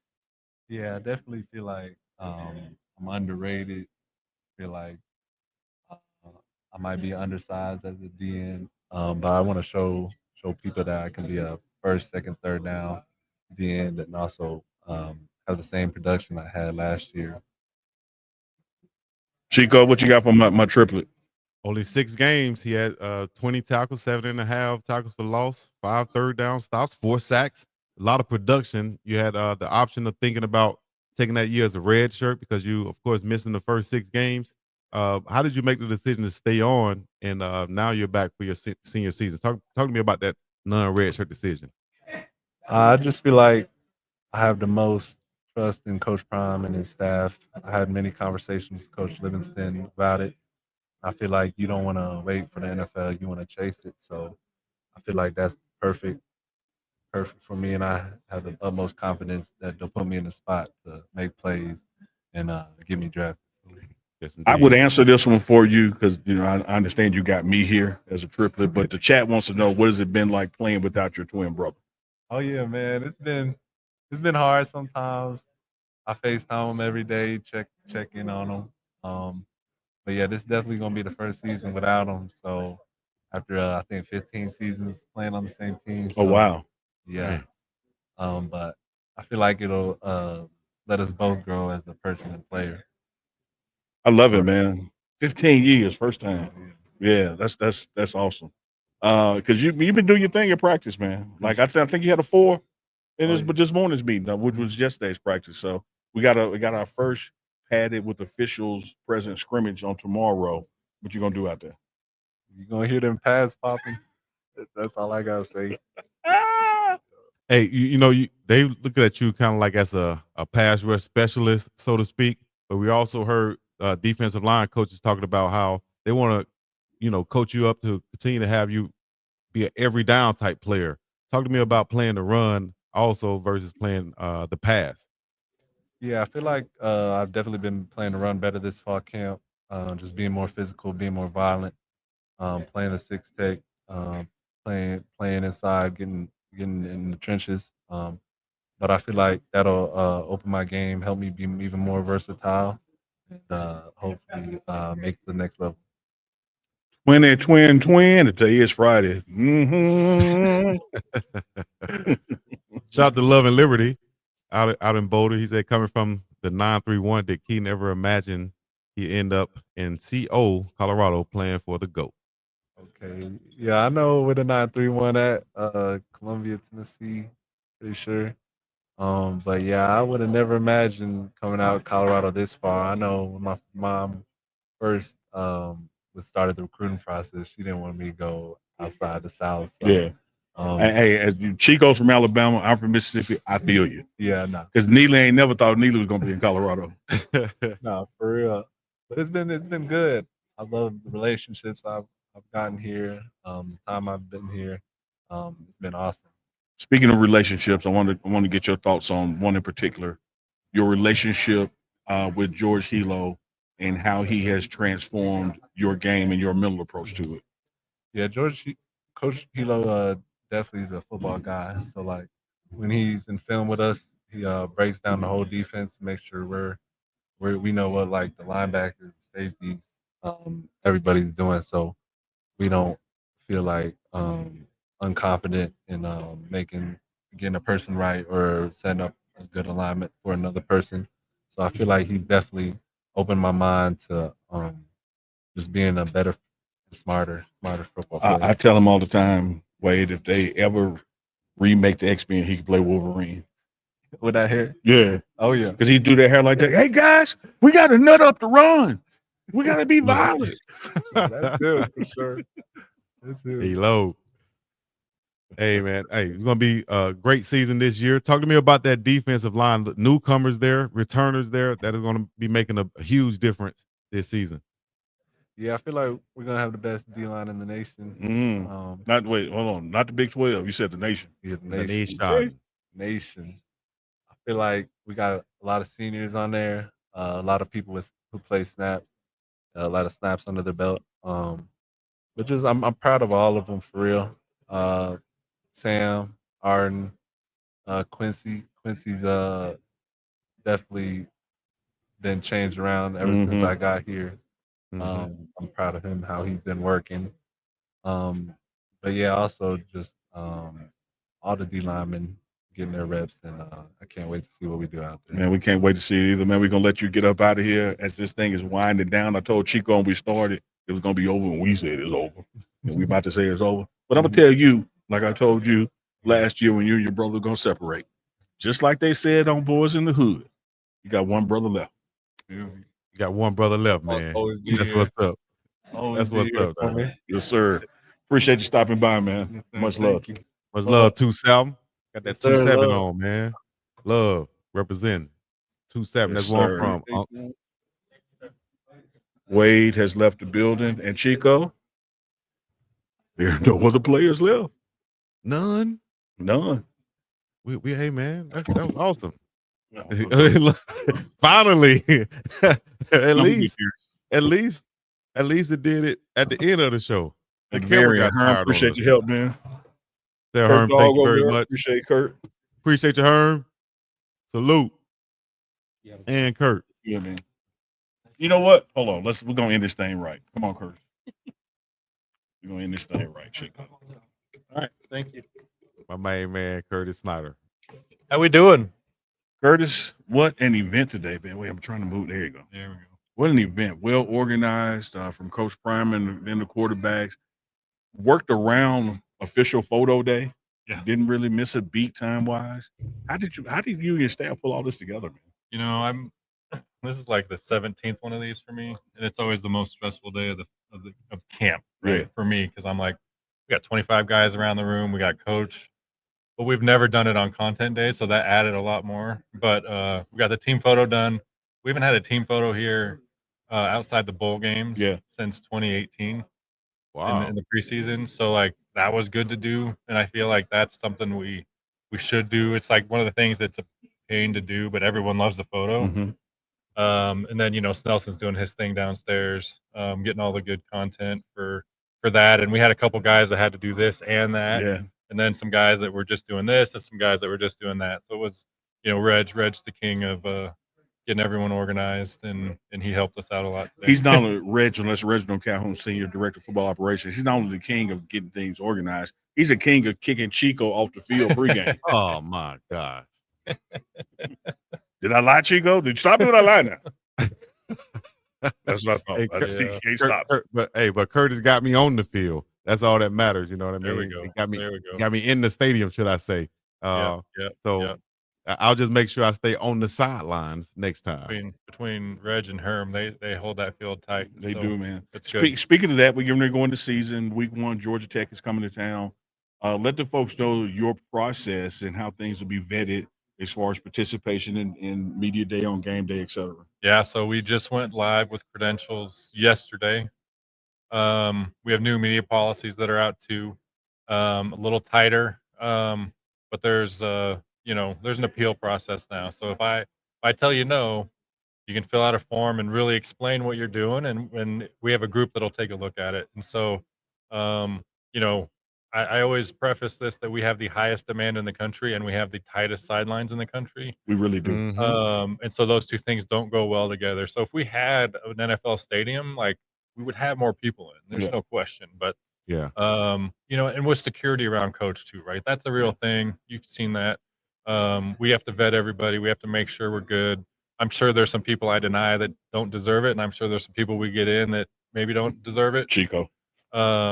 But we try our best to stay as consistent as possible with that, and that's really where we are. So credentials are out. Go apply and we'll see what happens. But we are not giving out season credentials this year either, just from a security standpoint. So everything will be single game. But yeah, so that's kind of where we are in the process. Well, let me say this about you and your process. consistent, fair, well communicated. And I have, been on the appeal end where somebody feels like this, that, and the other. And I would tell them, hey, look, it's not you. Yeah, You've got to it's not understand personal. the Yeah, it's not distance personal. between Colorado's bench and row one Yeah. ain't 5 feet. No. Like we have no sideline. No. And then when you add in that you have literally a A-list celebrity in Deion Sanders as Yep. your head coach, that limits it even more. Yeah. The NCAA has rules and regulations Yep. we have to follow. So it's really not a personal thing. No. What people need to do, he's putting the information out. You might want to be first in line. Yeah. And we have like our cheerleaders get space down there. Ralphie handlers get space down there. That's something most programs don't have. And we can't block the signage, so there's like not a lot of space, It's really not. especially on the field. We got some seats in the press box, though. Like we'll get we'll take care of the people that are consider media. We will vet everybody that applies and try to be as consistent as possible. Well, a person in the chat wants to know about your workout plan. They say you're looking damn good. Have you been out there with Swayze in the morning? What are you doing? I need to get with Swayze. I've lost a little bit of weight though, but it's good. It's fun. Saw you yesterday coming from a workout. I was like, man, what are you doing? I think I was just wearing those clothes yesterday. I wasn't really working out yesterday. Hey, that's my trick. Hey, Neely said he got tired watching the guys running the other day, Curtis. So, oh my gosh, don't be one of those. Curtis, am I crazy? No, you're not. That was crazy. It made me tired watching them. Like these guys are in shape, man. I'm looking forward to the product. Curtis, from our standpoint, man, anything we can do to help you and your operations be more successful or get out of your way or tell Chico no, I'm here for you. We're good. Appreciate you too. Appreciate you, man. Thank you. Thank you, Kurt. Curtis Snider does the damn thing. I call him Kurt Dog. He's literally stored in my phone as Kurt Dog. But I was gonna say that too. I think everybody who has a friend named Kurt, we call him Kurt Dog. Because I have a Kurt Dog friend too. I definitely call him Kurt Dog. He can't get called anything else. Yeah. Hey man. Hey, switch to the other camera, Chico, so Goonsville can see something because they've been on the program all day long. Actually, that camera's off right now. I think it's off. Okay. Got knocked off when it fell. But yeah, Goonsville, hey. Goonsville had your sticker right back there if you rewind the show. Yep. You see Goonsville, all kinds Big of shout out. Yes, sir. But Chico, at the 3-hour mark, Buffs Media Day has officially ended. Tree. Hey, all three of y'all in the chat, put a W in the chat for this live show right here. Sorry for any mishaps that you might have seen on the screen or might have heard through audio. It happens. This live show. It's live. All I can say is, like I used to tell my coach back when I play, of course, it's going to circle back around to me. I used to say this. I'm only going to get better. I'm not going to get no worse. I'm only going to get better, coach. He'll say, hey, I can deal with that. First of all, I love how you acknowledge it always gets back to you. Indeed, you still make the statement. Yeah, you gotta go ahead and trick through it, baby. Your hypocrisy knows no bounds. You just hip pocket. Oh, hypocrisy. Hypocrisy. Got you. That's Well, the act, the personification of being a hypocrite. The tangible evidence thereof. The tangible evidence of being a hypocrite. Unbelievable, man. We had some great guests today. We were able to speak to these Colorado Buffaloes, man. Shouts out to everybody who stopped by. My bad. Yes. I hate to time out you, but I want to make sure I'm reading this right. Is Carlton Miller saying that we're just 95 likes away from 1,000 likes? What? 95 likes away from 1,000. Let's get to 1,000 for the first time. Hook us up, y'all. Man, hit that. And also, like we're gonna hit y'all with button. these. Hit the like button. That's free. These super chats. We appreciate the love and support. We like to get the type of money that jingles, but we really appreciate the type of money that folds. Shout out And to the Mr. difference McDowell. is the jingle money was my blind man could count that. The fold money, Chico blind man could count it. My blind man can count all the money. That's the thing. Don't try to put no limits on my blind man. Shouts out to Lewis Scott. One day you're gonna tell us how you the one that made him blind. What you did to him, Chico. All these super chats. At Jaden POV, we have been on 3 hours. Been on 3 hours giving you exclusive coverage from Inside Buff Media Day. Yes, indeed. No other network can do what we just did right there, dog. That was exclusive, right, Unc? Very much so. Like cold blood. We were the only ones live. That original feed with Coach Prime was sent to ESPN in Bristol. Don't know what they did with it live, but otherwise it was us, TMR. Y'all might see it later, but you've already have seen it here, right here on the Pregame Network. The Morning Run brought to you by, shouts out to the D. Smith, State Farm agent out there in Colorado. Shouts out to facebyjazz.com. Shouts out to Goonsville Clothing. And also shouts out to uncandchico.myshopify.com. Go over there and get you some. The link is pinned in the chat right now. If you haven't hit that link to support us, what you doing? Shout out to only 61 likes away from 1,000. Shout out to Terrace T2, the Pregame Network intern, who has on the shortest shorts I've ever seen. And I don't know why he like sitting here half naked with his inner thigh out. I would tell you to bring him on the screen, but y'all gonna take it something else. We don't have to bring his shorts on the screen, but we can bring him on. You got to bring the shorts on too. You didn't spoke on him. He sat down real quick. He tried to sit down real quick. Tea time, ain't nothing wrong with those shorts. Tea time. Yeah, it would be to a freakazoid like you. Ain't nothing wrong with those shorts. Tea time. And be sure to stay tuned to the network because Terrace has been doing some behind the scenes work today as well. So there will be another production coming out on what you didn't see taking place around the room with the athletes doing their other interviews. 45 likes away from 1,000. Hit that like button. T2, how's your fall camp been as intern for the network, man? It has been great. I'm glad that I finally got the realization of the opportunity that I have. And it's, yeah. I appreciate you saying that. Hold on. Did Unc tell you to say that? I really didn't. But nice, man. Nice. I used to be, for people who don't know, I've been here for a few years, but I've really only just now getting started with the pregame show and just getting the opportunity to, get to know these players on a personal level, get to speak to the coaches. It's been great. And so, yeah, I'm just enjoying my time making content. Now, I'm going to tell you this, Chad. He opened the door, so let me go in it. Pause. Whoa. Terrace was in high school when the pregame show was at Jackson State, and he had his own show at Madison Central High School. Shout out to Madison Central. Shout out. And hit me up and said, hey, can I come intern with you? So he would come work a couple practices and scrimmages and home games, sideline stuff. And then he decided he was going to Syracuse. Yep, I was originally. And he decided that he was going to come out to Colorado. And I said, look, you come in, work in the video department with Campo. And I said, then still continue your internship with me.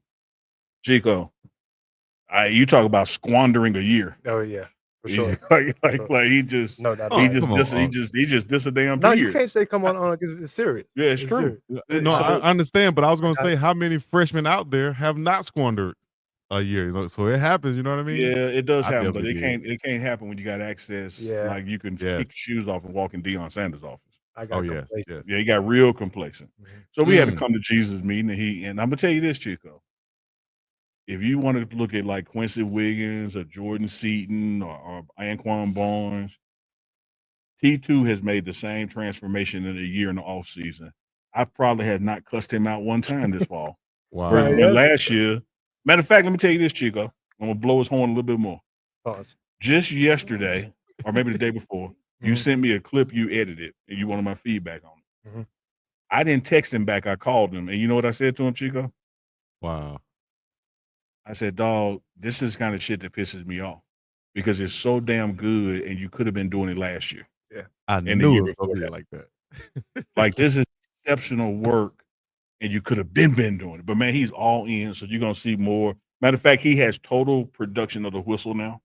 So when you look in the credits of the whistle, he produces the whistle on his own with Coach Pollock and Coach Hart. So he's embraced it, man. He's come a long way around. I'll say this from experience, Terrace, and being let me see, I guess I'm in Big Brother range right now, or Big Bro range, or damn near Unc range. But I will say this, man. These experiences that you going through, these opportunities that you have right now, I can guarantee you are setting you up or preparing you for bigger opportunities that's going to come. You're going to look back on these moments years from now and say, damn, I did the same thing with Uncle Neely. I can do this easily for the 49ers, and they're paying me 6 figures for it. I can do that in my sleep. So take this seriously and do your thing on it. Show your creativeness and your everything, dog. Just do your thing and take it serious, and it's gonna pay off in the long run. Is what I'm trying to say. Thank you. Thank you. Yeah, every word of that. Double blessed twin mom in the comments. She said, if he doesn't cuss you out, he doesn't love you. I said, you're right. I had to raise people how I was raised. I got cussed at going to church. Like, you know? I had to catch myself sometime. I'd be more of Charmin tissue-ish rather than being like my mama was back in the day. All right, Chico, I'm telling you. You can't raise them like cats and hope they're gonna turn into dogs. What did Coach Prime say? Thy rod and thy staff, right? Comfort. You gotta have that rod, right? Got to. Spare the rod, spoil the child. Spare the rod. Who's back in the spoil building? child. He's here. Oh, no. Man, way to have Dukes back at the close of the show. Dukes, I missed you, man. I had to carry Chico. God dang, dog. Just go up there and give him a hug then.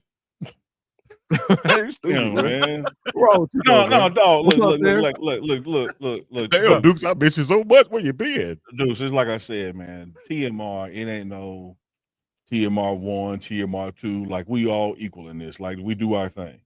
But at the end of the day, man, if you Pippen and I'm Jordan and Chico Rodman, dog, I can't have you sitting out. That just leave Rodman with me, man. Like, I can't be with Rodman by myself. Like, that's crazy. Like, he get to grabbing asses and like he said you can't leave me with Rodman by myself. Unbelievable. Leave me with Kukoc by myself, man. Like, leave Kukoc, he was a dependable 3-point shooter. That's what I'm getting. I'm pointing at it. Robin, the greatest rebounder of all time. What are y'all talking about? It come with an ass grab though. And I just it come with ass grabs, but the other player gonna be out Cam the in the game. building. Come on in here, Cam. Cam in the building. What's up, Buster man? Hey, Cam. I don't know if you can hear me, but can you hear me, Cam? Here you go. Mm-hmm. I saw you almost take Pops out coming up the hill with the pads on. All you got to do, get that pad level down just a little bit. Low man wins. Get that pad level down. You're gonna put Pops on his ass. Hey, Cam, have you seen Pops get out there and run yet? No, he ain't doing it again. He said he's up now. Yeah, that's right. We ain't doing nothing. For so now, hey, look, man, I came to get Cam from school, man. Cam school, he had his shirt unbuttoned, open like that. Like, what you been doing, man? Like, he been listening to Uncle Chico. He didn't do it himself. If he listening to me, he didn't do it himself. It was young. Anyways, yeah. Shout out to Cam. Shout out to Terrace. Shout out to Cam, Terrace, man. Shout out do to your Terrace. thing, man. Hey, Chico, speaking of shout out to Terrace, coming this fall, I probably shouldn't announce it and scare the hell out of him. We've talked about it privately. Just as he's done before with us, he's going to offer a student perspective on some post-game stuff. Yes, because he's in the video department. He's got a front row seat to the game. He's filming the game for the coaches. Like, that's literally what he does for the video department. And so who better to give some analysis from a student perspective than T2? And he did such a great job last year when we had him on. So got to have him back. Yeah. I think the only thing I got on him about that time is being still. He was doing this in the camera. Man, I'm sorry. You just like, I was like, is it windy out there? What the hell you doing, man? Kicking rocks. Hey, baby, we learn, baby. We live, we learn. Yep. All right, I got some things I might need to edit out of this program, or you know what? I might just leave it in because it's hey, man, live. they said y'all been tripping in the chat. Chico, what's up, man? Look, it has been. Shit, Dukes, we 25 away from 1,000 likes. Man, run them likes up. 25 away from 1,000. I know we got 25 people in here right now that has another device that they can go right to on their phone or TV or somewhere. Get more views and more likes. Run them likes up for your dog. And we got a super chat from Double Blessed Twin Mommy. Let me go ahead and end with the punchline. You will not see it. Mm-hmm. It says $19.99 for T2. Keep going to T2. You will never see that. Come on, man. It's for me. Man, we back taxed out, divide that by 3. You ain't on the team. You an intern. Wait, did he just say, oh my God, Unc, man, boy, I'll tell you the truth. Hey, Terrence, man, let's jump him. Terrence, me? Let me tell you something. Okay, you go for the legs. Terrence will never see that $19.99. That cost us more than that. Come on, man. Chico said he was Elanissa, glossy. 1999 super chat. Thank you for the exclusive content. Unc Chico and Deuce TMR is the only CU news I trust. Much love. Appreciate that. 19 likes away from 1,000, y'all. 19. What you about to say, Duke? Glossy? You said you was glossy? You said you was. I'm reading the chat. It said Chico said he was glossy earlier. Glassy, glossy. Oh, I said I was shining bright because I was sweating or something. It looked like I was sweating anything. I said I'm shining bright like a Rihanna diamond. Looked like. Man, this dude been on here asking players to take their shirts off. Oh, that's what it was. That's what it was. Dude, look, he gonna try to talk over me. He been color. Dude, he asked Carter stop by. Will he do an interview like Myles Garrett did the other day? Unbelievable. No, I asked him, would he ask Coach Prime? Could he? You know, him and Coach Prime go back, man. That's his godfather. So if anybody can go in there and ask us something, he can. Dude, I ain't say it was a request. Then Chico, yeah, that'd be nice if you did it. We go viral. Dude, he was like, please go ask Coach Prime. Can you do it with your shirt off? And then we had Quincy Wiggins on. I said he built like an action figure. And Chico, yeah, because I used to take the clothes off my G.I. Joe. Hey, dog. Come on, that's a lie. I gotta go that sound like Uck. again. I'm Y'all know out, that's bro. Uck, man. Y'all know that's Uck. Don't go. We three. They say we're 3 likes away from 1,000. We get 3 likes. right, That's man. 1,000. Then we out 3. Come on, 3. Somebody. Carlton My Miller said God, 3 more man. likes. Uck so damn crazy. It'll make no sense, dog. But when he said I'm lying, like he refused. You to say I'm lied. lying. You No. lied. You lied like a rug. You Lied like a said you rug. didn't take. You said you took the clothes off your G.I. Joe. Nah, Unc said that junk, man. Unc said, Chico, you take his clothes off the G.I. Joes because, I had like 16 Ken Barbie dolls that I used to keep in my backstage. I'm like, Ken Barbie dolls? Unc, what you doing? So he Chico. used like the Ken Barbie dolls. So for 3 some reason, hours, I don't know. 15 minutes. We just hit 1,000 likes. Man, come on, dog. Pop it up. Peter D said, Unc, that was you. Brown girl said we did it. Thank you guys. When We does really the did. chat become a reliable source of truth? Hey, chat, y'all hear that, right? See, y'all, the truth comes out. I got your back, chat. Y'all see what Unc do. No, the chat know I got their back, but the chat also know I'm Nino Brown.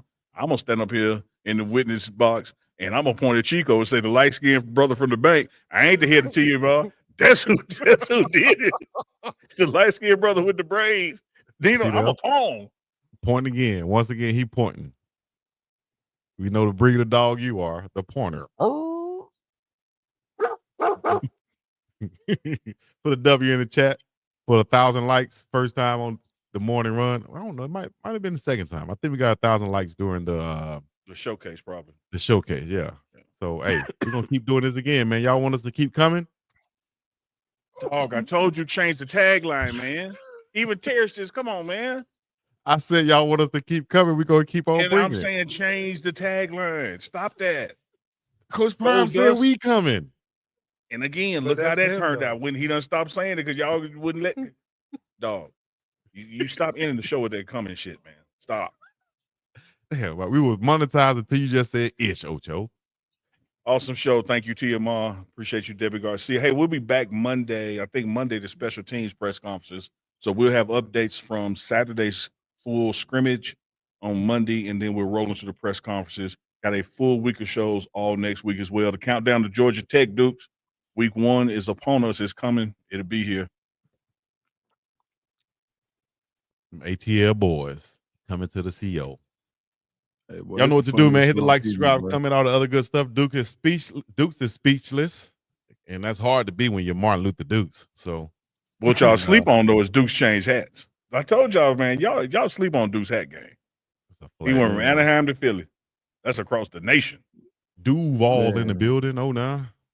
That's crazy. And y'all man. make sure y'all go to Duke's channel and turn on the notifications because he will pop off live in a minute. And I bet you this, I put 100 on it. With Shadur having his game later today, tonight, I know Deuce is gonna pop off live. You might even get me and Big Dog to hop on there. So put your notification bells on for all 3 networks, like all 3 networks, share all 3 networks.